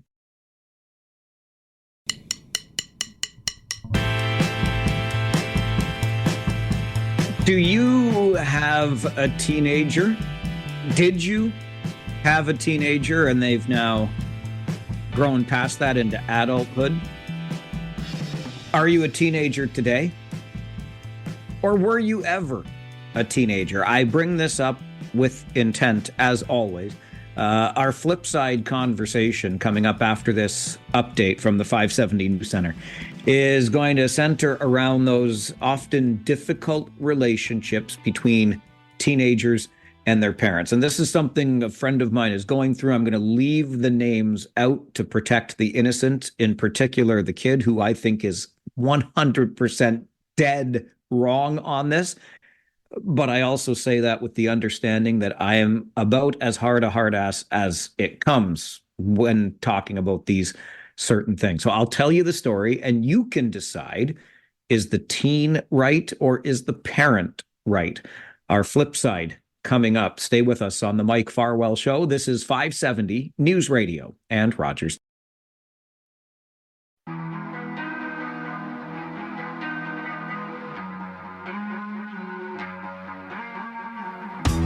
All right, are you ready to play Dr. Phil here? How about Sally Jesse Raphael? Anybody remember Sally Jesse? We're going to get some advice here for some friends of ours, and I'm keeping the names out of it to protect the innocent. I suspect they'll know that I'm talking about them, but it's something that struck me. To me, it is an absolute no-brainer. I'm on team parent here, but what do I know? And I am the first to admit that I have been accused of, and people are probably right when they say, dude, you got to relax. Like, you are far too rigid for your own good. What can I say? I was raised in a slightly stricter time. Here is the story. And this is the mother in the family that we're talking about, having had this blow up with her teenage daughter. So I also recognize, and this is where, ladies, you might be able to help me out, but the relationship between mother and teenage daughter is different than the relationship between father and teenage son or father and teenage daughter. I can only look at it through my lens. I'm the dude. But here's what happened. Our friend's daughter started this January a volunteer position so that she could help build her resume as she applies to post-secondary institutions, which is great. Do what you can to build that resume. So on Sunday afternoons for 3 hours, it's a 3-hour weekly commitment, she's to go and fulfill this volunteer duty. Since she started 3 months ago, she's already missed a couple of the Sunday afternoons. Once she was sick, once she was self-inflicted illness, a little bit hungover, didn't go in. And just this past weekend, overslept. And even though she still could have made it in time for the commitment, she said she wasn't going to go. And that's when mom stepped in and said, hang on a second here. Like, you made a commitment. This is now the third time that you're not showing up. If you don't want to continue this, then you need to let the organization know, give them the 2 weeks notice, do the next 2 weeks, and then walk away. That's the adult way to approach this. Well, needless to say, that led to an absolute blow up between mom and daughter thinks mom is too controlling and shouldn't be telling her how to deal with these things, and she knows what she's doing. And I'm sure if you're a parent, or if you ever intend on being a parent, this is the sort of thing that you can encounter from time to time. The problem is, it's left our friends feeling pretty bad. Nobody wants to have a strained relationship with somebody that they love, somebody that's in their family. And mom's like, did I do something wrong here? Like, am I the jackwagon in all of this? And again, to me, it's not even close. Sorry, and I don't mean to pick on a teenager here, but I think the daughter is 100% wrong. I think mom is 100% right. At minimum, like, we're talking 3 hours a week here. 3 hours a week. And if you can't do that, boy, oh boy, that resume is not going to be looking very good for college or university anyway, isn't it? But at minimum, you owe it to the organization, because you made a commitment to them. You owe it to that organization to let them know I'm not coming in anymore. Here's my 2 weeks notice. Fulfill those 2 weeks and off you go. In fact, that just popped into my head. Somebody else closer to my vintage just telling me the other day about a new job, and she gave 3 weeks notice at her current employer. So that isn't that kind of what you do?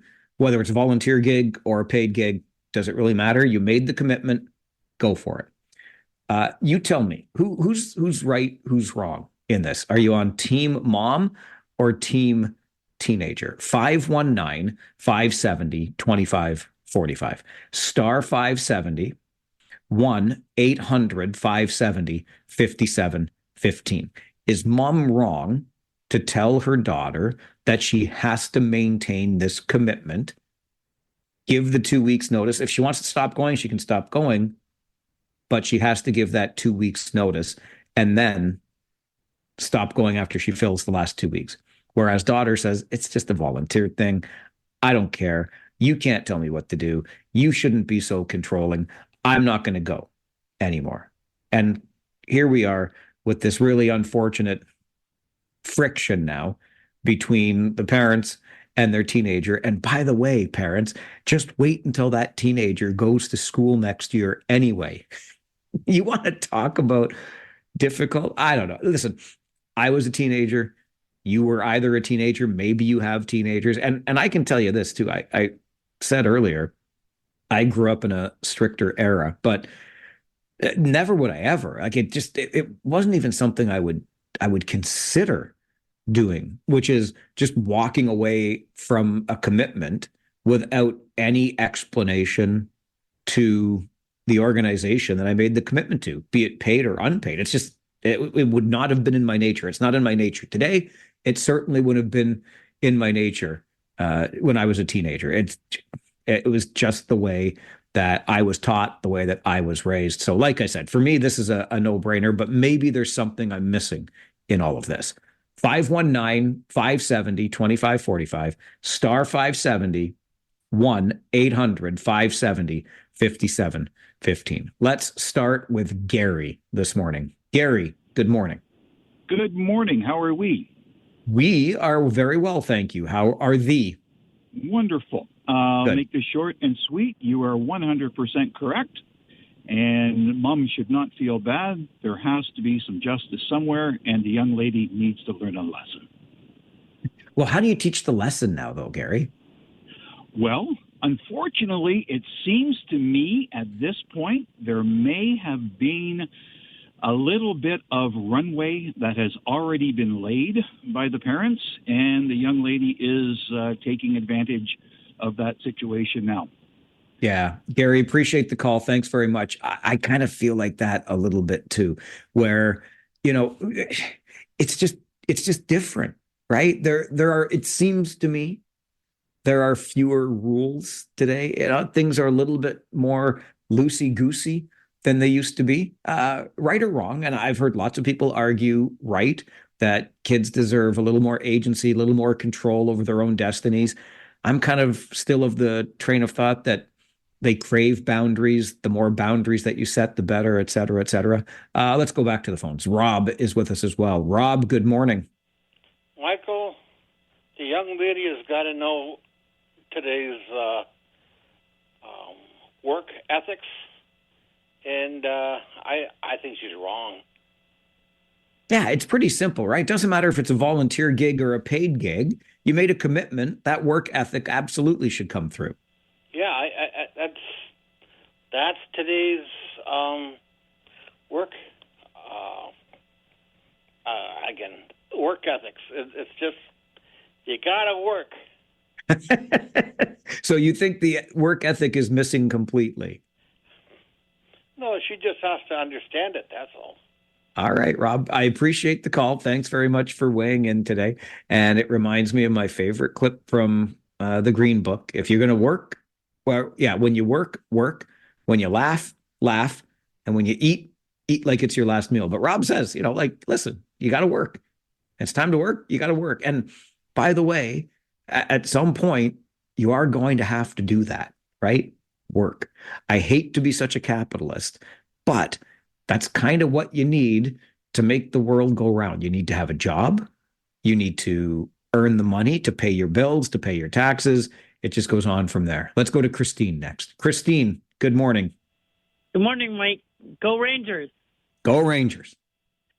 I'm with you, Mike. This teenager, she needs to follow through with her commitment. If she doesn't want to, then give her notice. Yeah, but so the thing is now, like, what do you do?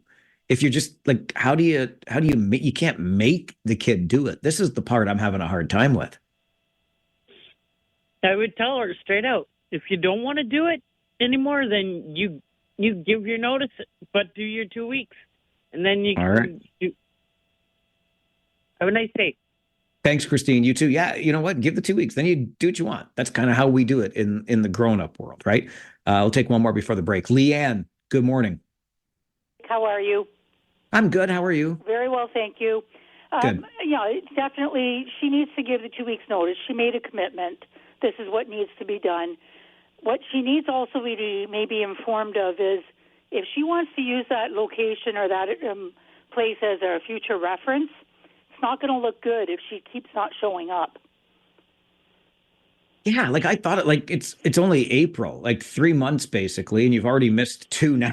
You've missed 3. You're on, right? So you're only going once a week. So it's basically one of every 4 shifts you're not showing up for. Yeah. So she's asking me for a reference at some point. I'm going to have difficulty giving a very positive reference.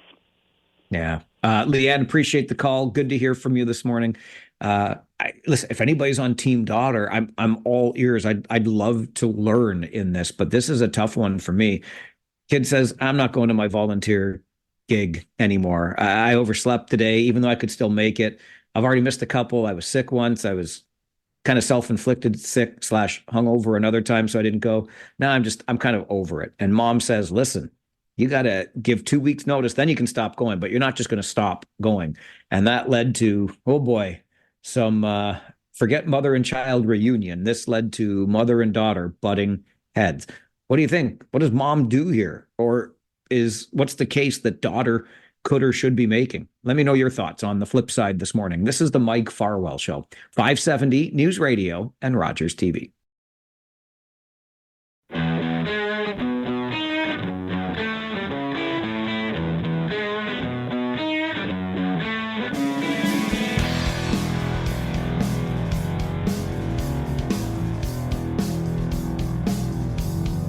All right, we're trying to help out some family friends here this morning who, poor mom is having some trouble with teenage daughter. Teenage daughter signs up for this volunteer gig at the beginning of the year so she can pad her resume for post-secondary, which is a great idea. The problem is that the kid missed, well, just this past weekend, her 3rd time to go. She's supposed to go 3 hours every Sunday. And upon this occasion, she said, I'm not even going to go anymore. And mom said, hang on a second here now. You owe this organization your time. You committed to it.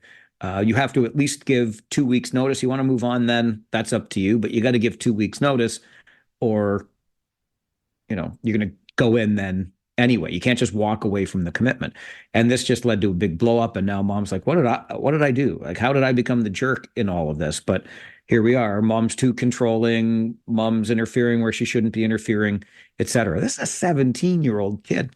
519-570-2545. Star 570 and 1-800-570-5715. Sean, good morning. Question. Now, sorry, say that again. I've got a question. Yeah. And my question is it not to be assumed that this young lady, to some degree, took this position on to help herself because she's absolutely right.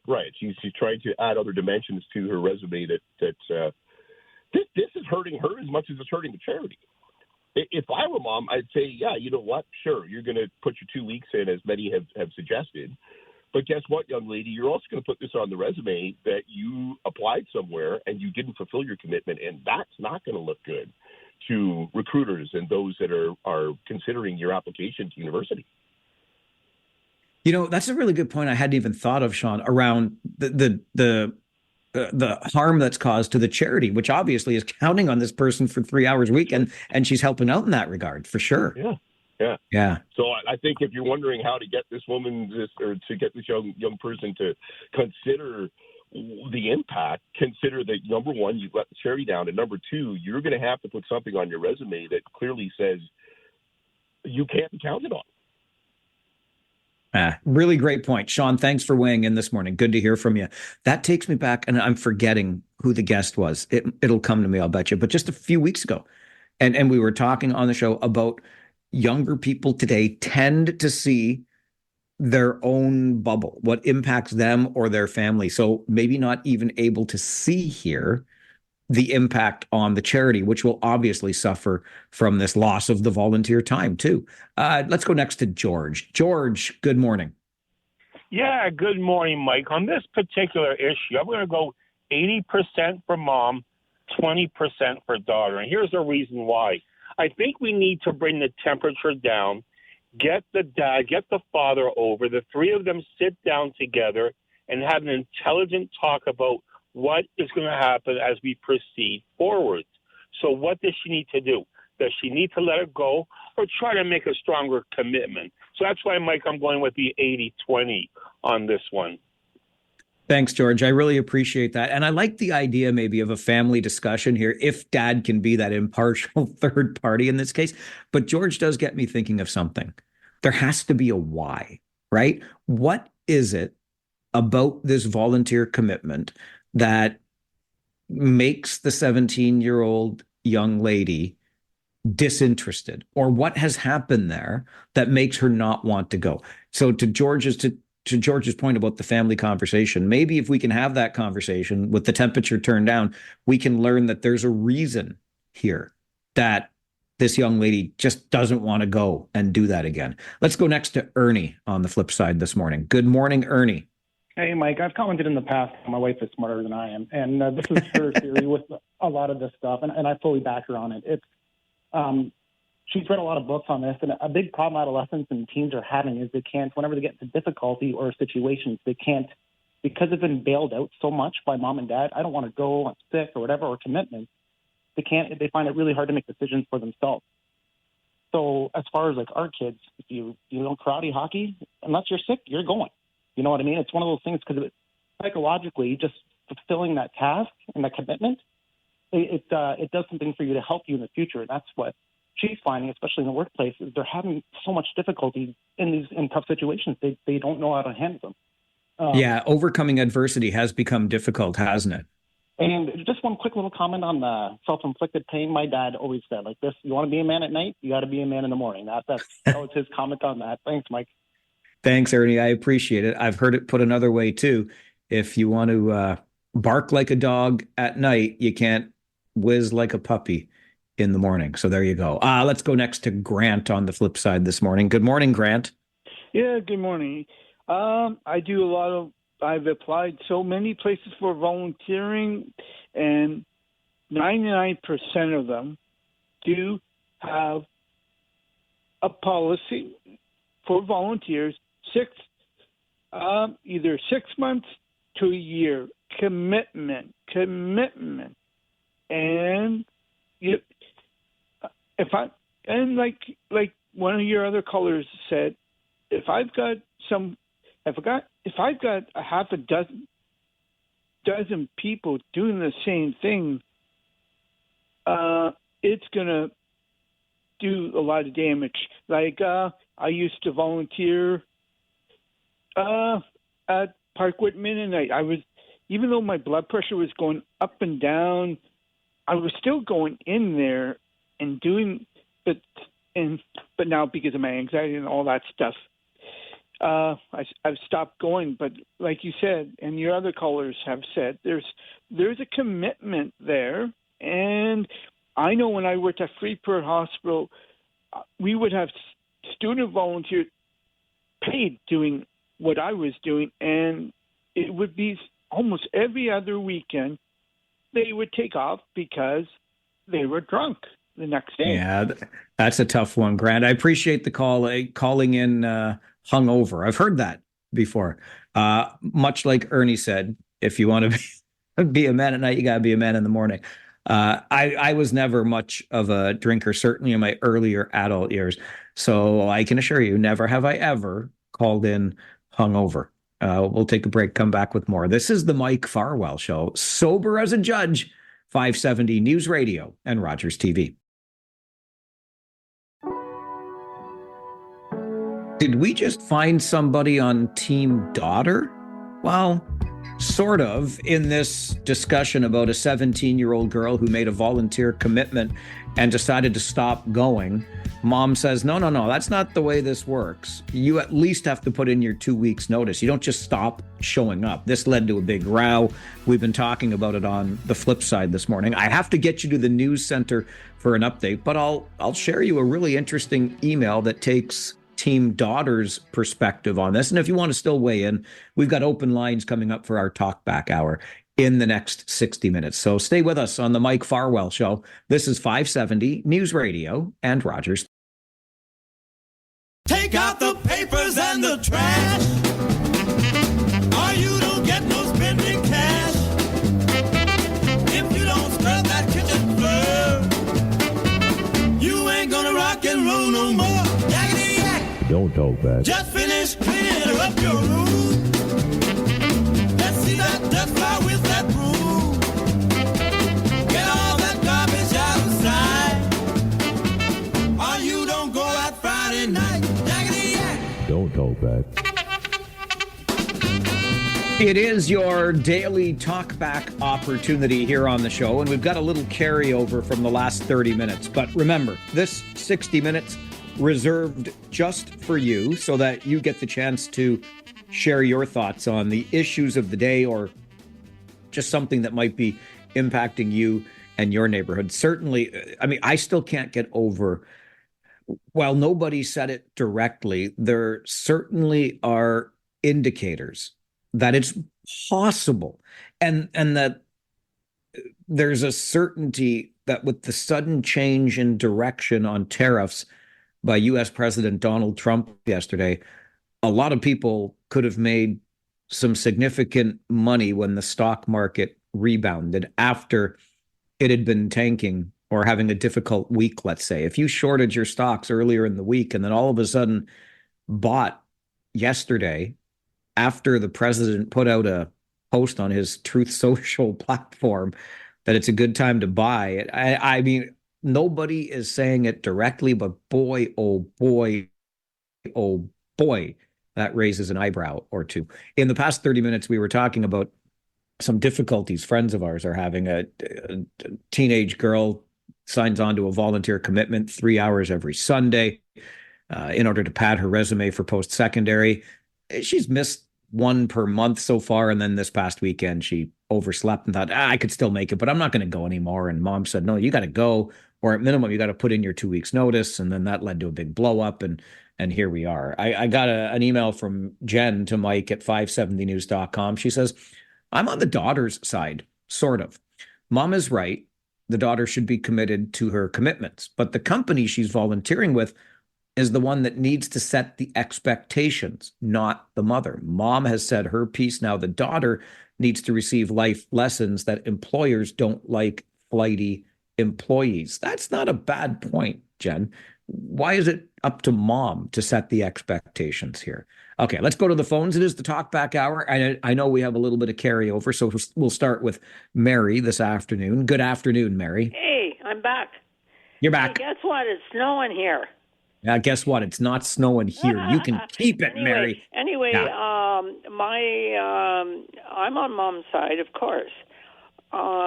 They're and you know, I raised my children. They're in their 50s, so I'm, you know, that was back in the 70s, 80s, and there was, even in my day, and I'm sure it happened to you. You were expected to do certain things around your home as part of you living there. We had a schedule in our home, Mary. After dinner, somebody was responsible for the vacuuming, somebody was responsible for helping with the dishes, etc. We got one night off a week. Yeah, it was shared equally. That's what I'm getting at. Getting at. Parents do not do this anymore. they let them lie around, and then they say, "Oh, they don't do that. They don't help me. They don't do this, do this." Well, parents have to be part of it, and you could start younger than 16, for heaven's sakes. Like, you're part of a group, your family group, and everybody has to put in a bit of sweat time. I get you, Mary. I get you. Yeah, well, just a minute. Okay. Just a minute. How is this going to look on a resume for university? Terrible. Yeah. Yeah. Well, think of that. Think of it. Think of it. Think of it. All right. I wouldn't hire a person like that, would you? Nope. What's happened to true grit? All right, Mary. Good to hear from you again. Thanks for the call. We will go next to Jersey Bill. Good afternoon, Billy. Well, you're not in the States this time, but you're right on the border, so I guess you're going to see if there's any chance for that invasion happening, similar to 1812. You remember Sarah Palin? I can see Alaska from my house. I can see the United States from my hotel room, Billy. I figured that's good. That's good. Good, a good Overwatch. Let us know what's happening there. I will. I will. And that's really what I want to say. You know, like you said, you know, there could have been a tremendous chance for insider trading. You know, but we have to remember, talking about politicians and their religion. Remember, we're talking about Donald Trump here, who admitted that he's never had to ask for forgiveness or anything because he's never done anything wrong. And now the Supreme Court has said, of course, everything you do is perfect. So we're dealing with less of a religious person and more of a I guess a religious figure, a quasi god, if not a god in fact. And really, just what really bothers me about what's happened within the past week is it's just so crazy, you know. And most of the people who cover the stuff, you know, just kept saying it over and over. It's crazy. It's crazy. It's not. It doesn't have any sense to it. It's not being done in the right way. He's not going to get the thing he wants by doing it this way, and yet he persists. You know, and it's just. I just shake my head and say, what are we going to do? How are we going to get through these next 3.5 years before he hopefully goes off to retirement? If he continues to act in this irrational way, it's just not the way to run the world. Billy, appreciate the call and the perspective as always. And you know that I feel similarly in that regard. Like, I just don't know. I don't know how to explain Donald Trump other than that he is some kind of a madman here, certainly does not know what he's doing. I saw somebody else put it this way, because Donald Trump was crowing about how he helped the markets have such a good day yesterday. But did he acknowledge that it was he that led the markets into the bad state that they were in? So it was put this way. I saw a post on social media earlier today. That's like driving over somebody with your car and then giving them CPR after the fact. Like, you caused the problem, and the markets really only had one way to go after this, right? Which was back up. But the whole possibility that this benefited Donald Trump's wealthy friends, that's the most concerning part to me. We'll take a break, come back with more on our Talkback Hour. Terry, Andre, and there's a line for you on the Mike Farwell Show, 570 News Radio and Rogers TV. That is absolutely correct. Your opinions continue. So right back to the phones we go, and we say good afternoon to Terry. Hello, Terry. Hey, hi, Mike. Hey, Terry. Hey, tell me, do you race from the studio yesterday and got on that bus right away? I did, yes. Because I saw the Kitchener Ranger bus up by Tilbury yesterday afternoon around 3:15. So I go, wow, he must have just burned it on that studio. Either that or the Moosey had his foot all the way down to that pedal. But anyway, the thing about, I know that Pierre Poilievre was chosen as the golden child, but now things seem to be going up in flames. I don't know why he just doesn't change the tune a little bit to try to boost up his numbers, because it might be too late after a certain point. You had hello?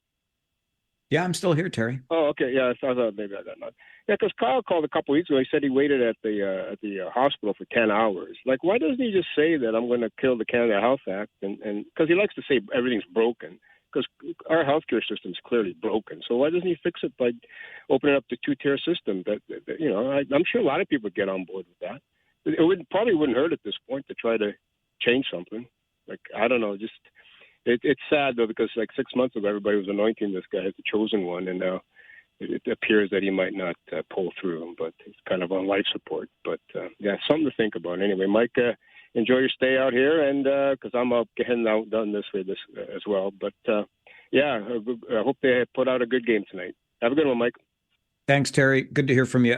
Okay, so I too am waiting for Pierre Poilievre and the Conservative campaign to pivot for sure. I don't know that Terry's idea of going further into two-tier, because I think to some level we do have two-tier healthcare already, but I don't think going further down that road would be as popular as Terry thinks it is. But I stand to be corrected on that if you think it would be the right pivot to make. But definitely some sort of pivot is necessary here, I would say, on the part of the Conservative campaign. Still 2.5 weeks in that campaign, don't forget. Andre is next on the Talkback Hour today. Good afternoon, Andre. Let's go Rangers. Oh, yeah. That's a boy. Andre, I'm sorry I hung up on you yesterday, but you started talking about that team. I just can't let you talk about. You're smart. Okay. You're smart. You're Thank good. you. Thank you. Thank you. So yeah, I got a couple points here. Okay. One is about what you mentioned, and that's stuck in my head about the federal employees, the CRA or something like that. Correct me. There was too many of them. Well, the department has grown over the past 10 years by 48%. There are 19,000 more CRA employees today than there were 10 years ago. Yeah. Yeah, that blows my mind. Mine too. Definitely. Yeah.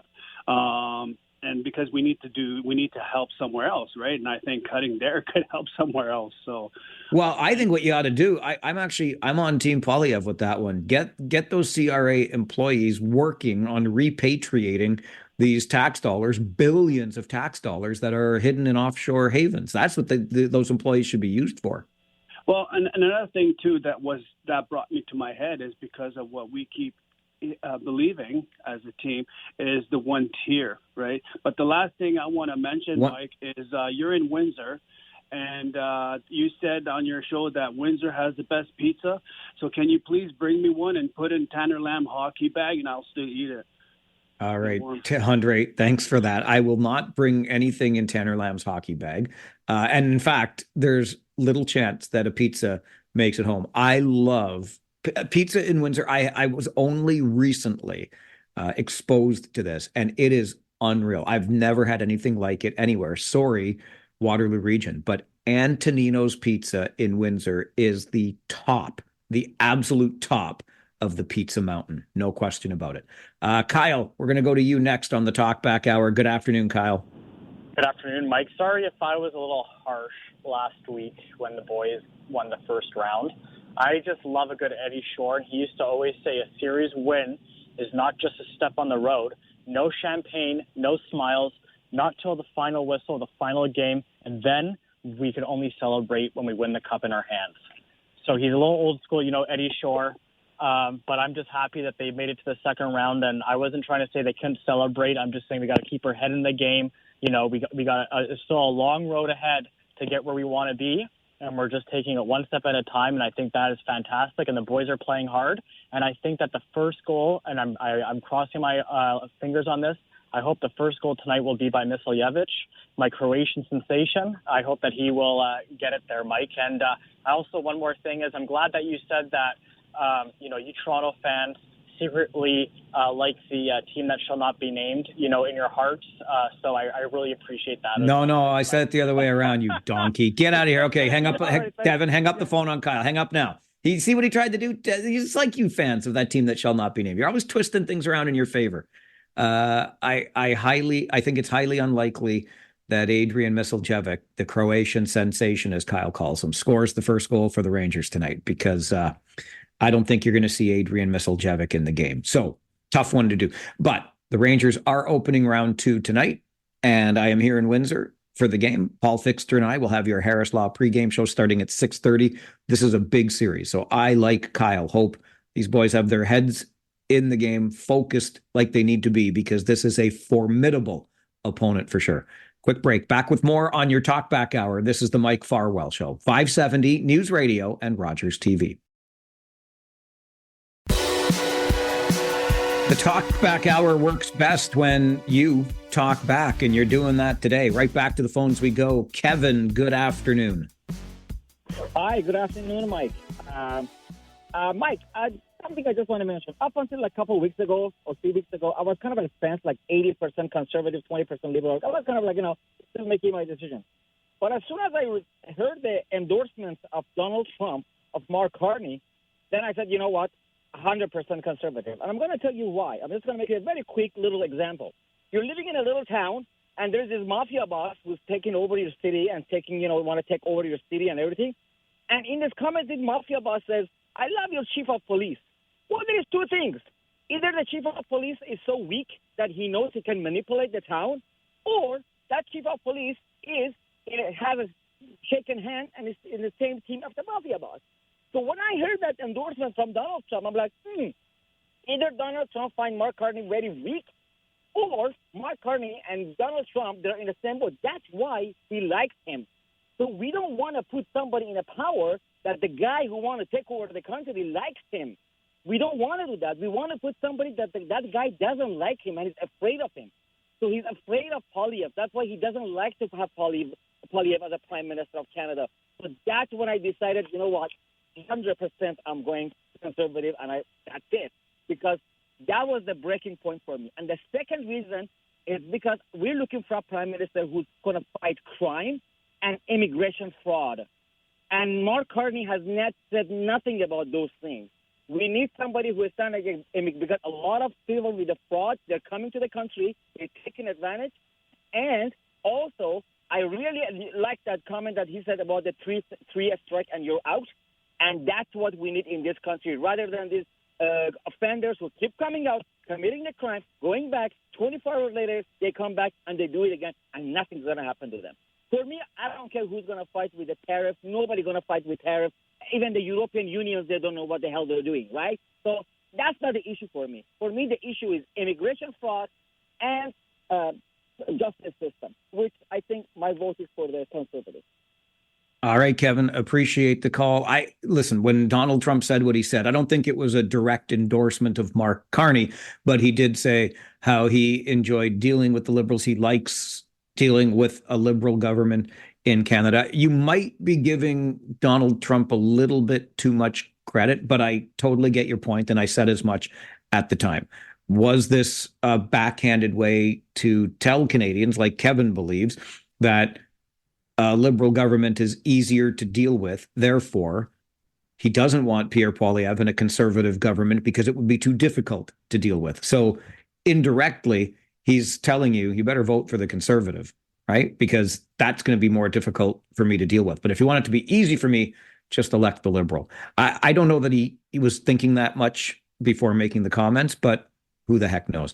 I have to get you to the news center for an update. Steve, hang in there. You're next, and there's a line open for you, too, on the Talkback Hour this afternoon. This is the Mike Farwell Show, 570 News Radio and Rogers TV. And right back to the phones we go, continuing with your opinions. Steve, you're next on the Talkback Hour. Good afternoon. Hi, Mike. Thanks for taking my call. Anyway, I wanted to talk about what Terry mentioned about going to a two-tier health system. Yeah. I'm more inclined to agree with you than with Terry because of the reason. I lived in Australia for a year and a half back in the 70s, and at that one time they had a one-tier system. Now I still have relatives in Australia, and they're on the two-tier system. With the two-tier system, there's going to be a cost to somebody, okay? So the cost now is that with the two-tier system, you get your free health care there, and or if you want to go to privatization, they pay like $1,700 quarterly for insurance, so which is about $5,200 a year. So It doesn't matter how you look at it. One way or another, we're going to pay. But this way, everybody gets, queued up in line to get their health care system. In Australia, with the way that it is, they just bump people out, the people that can afford it as well. So it's not actually a very fair system. Steve, thank you very much for the perspective. Appreciate the call. And I think we need to have a real serious conversation about a reimagined system for healthcare in this country. We see systems around the world that are similar, but getting far better outcomes than we're getting for the money that we invest. Why is that? What can we learn? We've got to be looking at these things. I don't know why we haven't learned it yet. Talkback Hour continues. Tom is next with us. Good afternoon, Tom.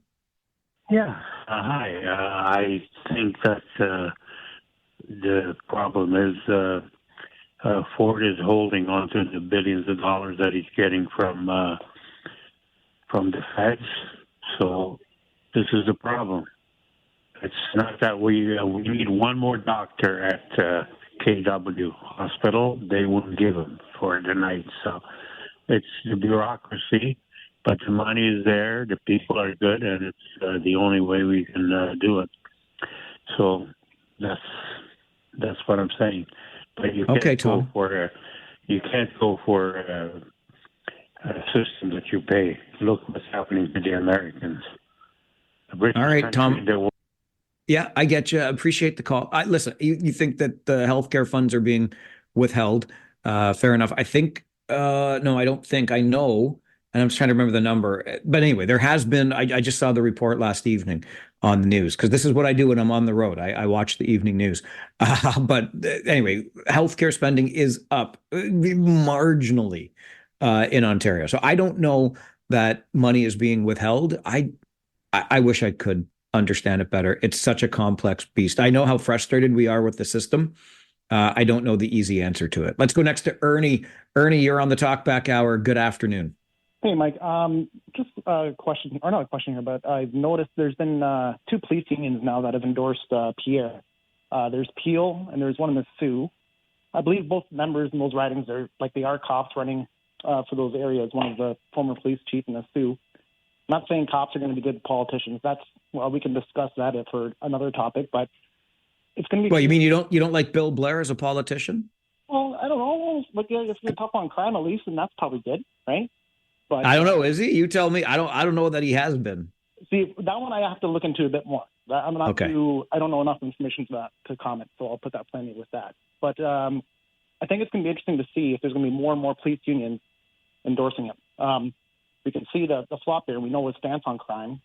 As the other side, have we heard really anything about the crime? I don't know. And just another comment I would like to make. I would love to see Mark Carney. I doubt he's going to do this, but I think if you want to save Canadians some money and help us out here a little bit, why aren't we allowed to put our first $20,000 in Bermuda in a tax shelter? You know what I mean? That would save us a few bucks. If he's doing it, Mark, you might get my vote if you say, you know what, this is what I'm doing. You guys can join us. We'll save you a few bucks. Thanks, Mike. Goose gander. Thanks, Ernie. Appreciate it. Well played on that last point. Let's go next to Greg on the Talkback Hour. We got a poor Devin at the other side. Hey, Greg. Hey, you tape all your shows, right? Huh? You tape all your radio shows, right? There's a replay if needed? Oh, yeah, sure. Everything we have to by law. We have to record. Everything gets recorded. So you're being recorded right now.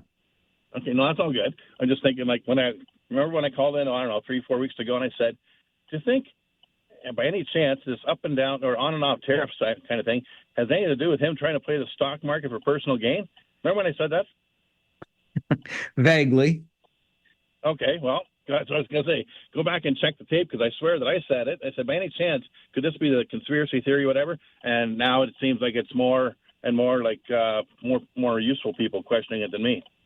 Just curious, because I was going to say, go back, listen to what I said, and it might be the first thing I said right on your whole show ever.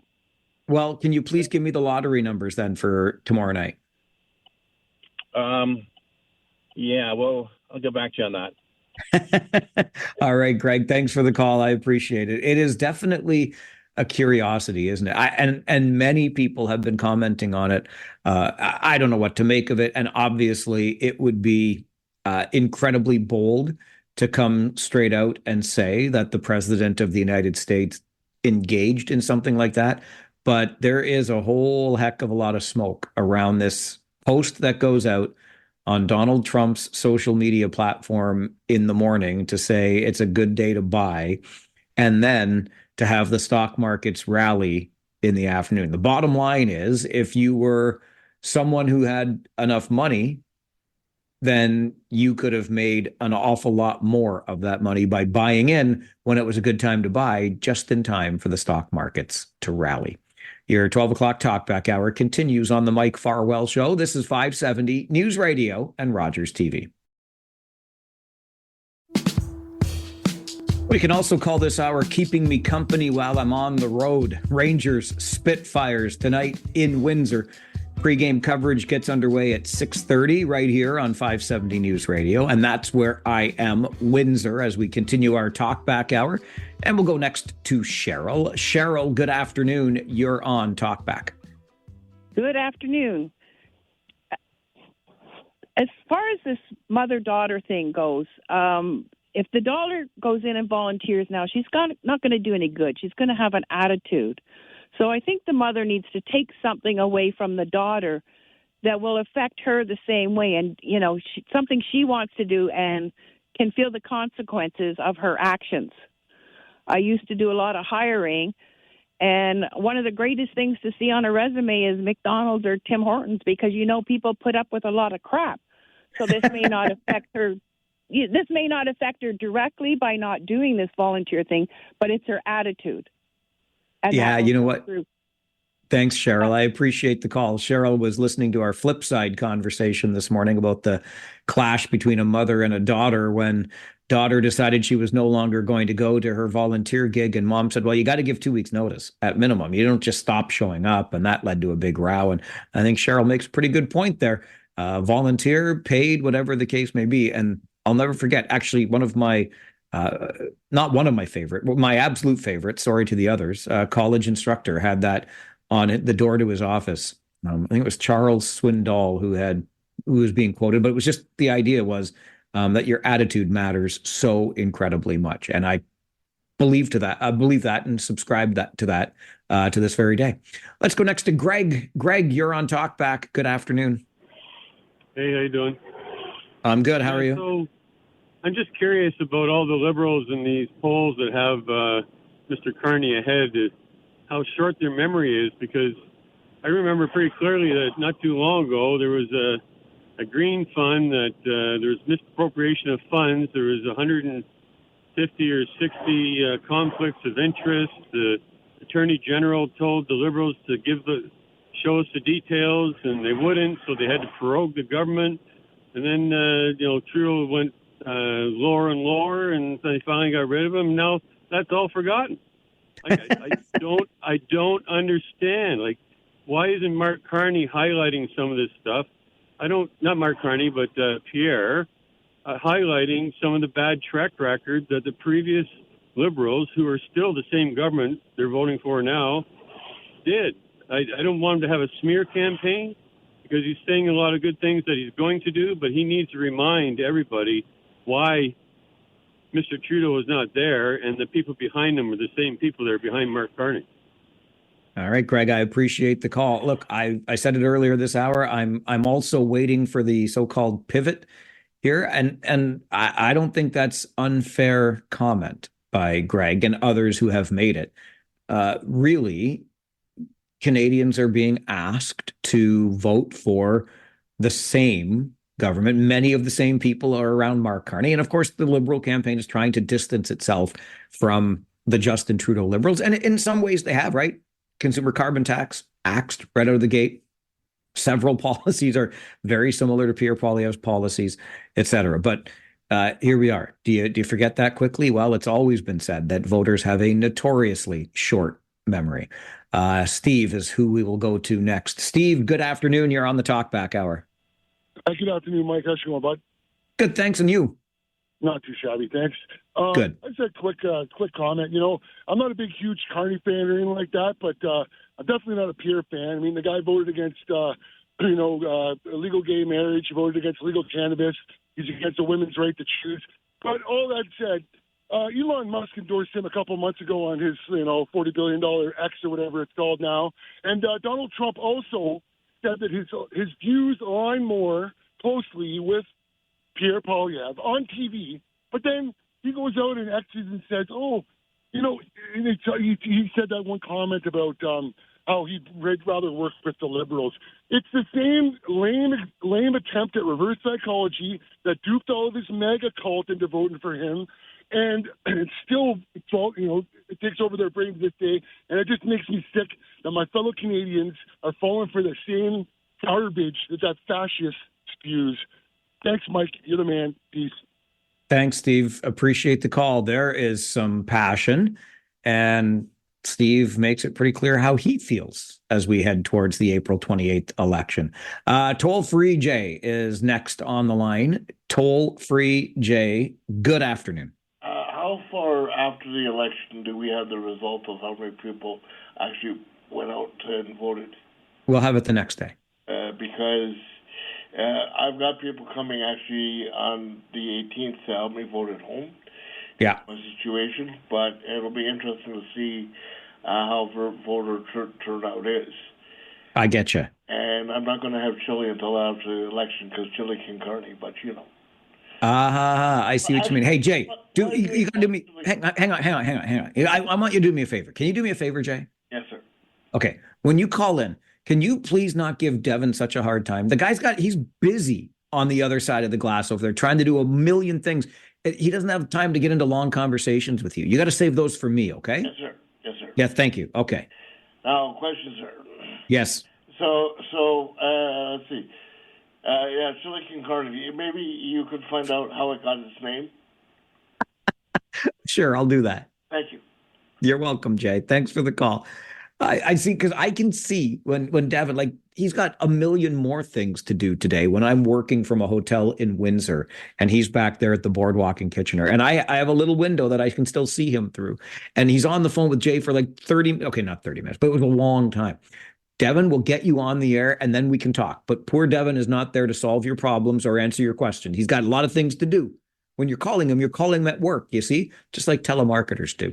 It's your Talkback Hour on the Mike Farwell Show, 570 News Radio and Rogers TV.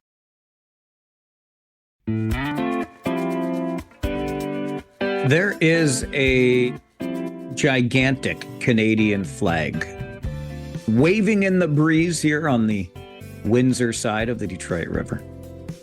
Looking across, we're down by the water here at the hotel. Looks good. I should grab a picture of that. Speaking of pictures, check out our Facebook page today, please. I will never get tired of these pictures, and thanks to John, who drives a taxi locally, for sending it in. Our Facebook page is facebook.com/The Mike Farwell Show, and it's one of those famous maximum 40 zone ends signs right near an intersection. In fact, you can barely see the stop sign behind the maximum 40 ends sign. And then on the other side of the street, it says maximum 40 begins. You can't make this stuff up. And it just, why are we doing this? The best business to be in is the sign business. And look, I want all of our sign makers to do brisk business. I want you to make lots of money and hire lots of people, but my goodness gracious, cities, honest to goodness, find a better use for the money. A maximum 40 ends sign so close to an intersection that it obscures the stop sign. I think we're slowing down anyway, We don't need to know that you can't go 40 anymore. The picture's on our Facebook page, facebook.com/The Mike Farwell Show. Let's get back to the phones on this Talkback Hour. Mark is with us. Good afternoon, Mark. Hi, Mike. I got to know something, Mike. Yes, sir. What is so great about the pizza in Windsor? I wish I knew. I don't know. And this is the thing. I've always liked pizza, Mark. And some people were telling me how great it was here. And I'm like, why? What is it? And some people say how do they do the ham? Is it I don't know. The ham's cut and I can't remember about the ham. Anyway, that's not the point. I don't know. And I finally ate it, and I took one bite, and I'm like, nope, they're not lying. This is the best pizza I have ever eaten in my life. I don't know if it's the crust. I don't know if it's the sauce. I don't know if it's the ham, but it is fantastic. Okay, thanks, Mike. And enjoy your pizza. I will. Watch your waistline, buddy. Thanks, Mark. Oh, I can see my waistline. Make no mistake about that. Appreciate the call. I can't see my toes. This is the problem I'm starting to run into. By the way, Jay, to your earlier question, chili con carne is translated into chili with meat. There you go. We're going to squeeze in Rob. But Rob, I'm telling you, man, 30 seconds hard, buddy. We'll make this quick, Maggie. Hey, when you and what's his name, the Sixers going down the 401, look at all the farmland that's for sale, man. It is crazy. They were talking about that. That's nuts. All right, Bob, appreciate the call. Look, one of our guests, it was Tom Korski, who pointed this out yesterday, how much land there is and how little housing is built upon it. But interesting times we are living in. And isn't that the curse, or is it the blessing? May you live in interesting times. This was fun. Let's do it again tomorrow, okay? I will come back tomorrow morning at 9. I promise. What about you? You want to join me for another show? I'll do it from here in Windsor, and we'll connect and talk about some issues. Rangers hockey tonight, 6:30 pregame. Paul Fixter and I right here on 570 News Radio. Now you know with Rob Snow is coming up after this update from the 570 News Center. My name is Mike Farwell. Bye for now.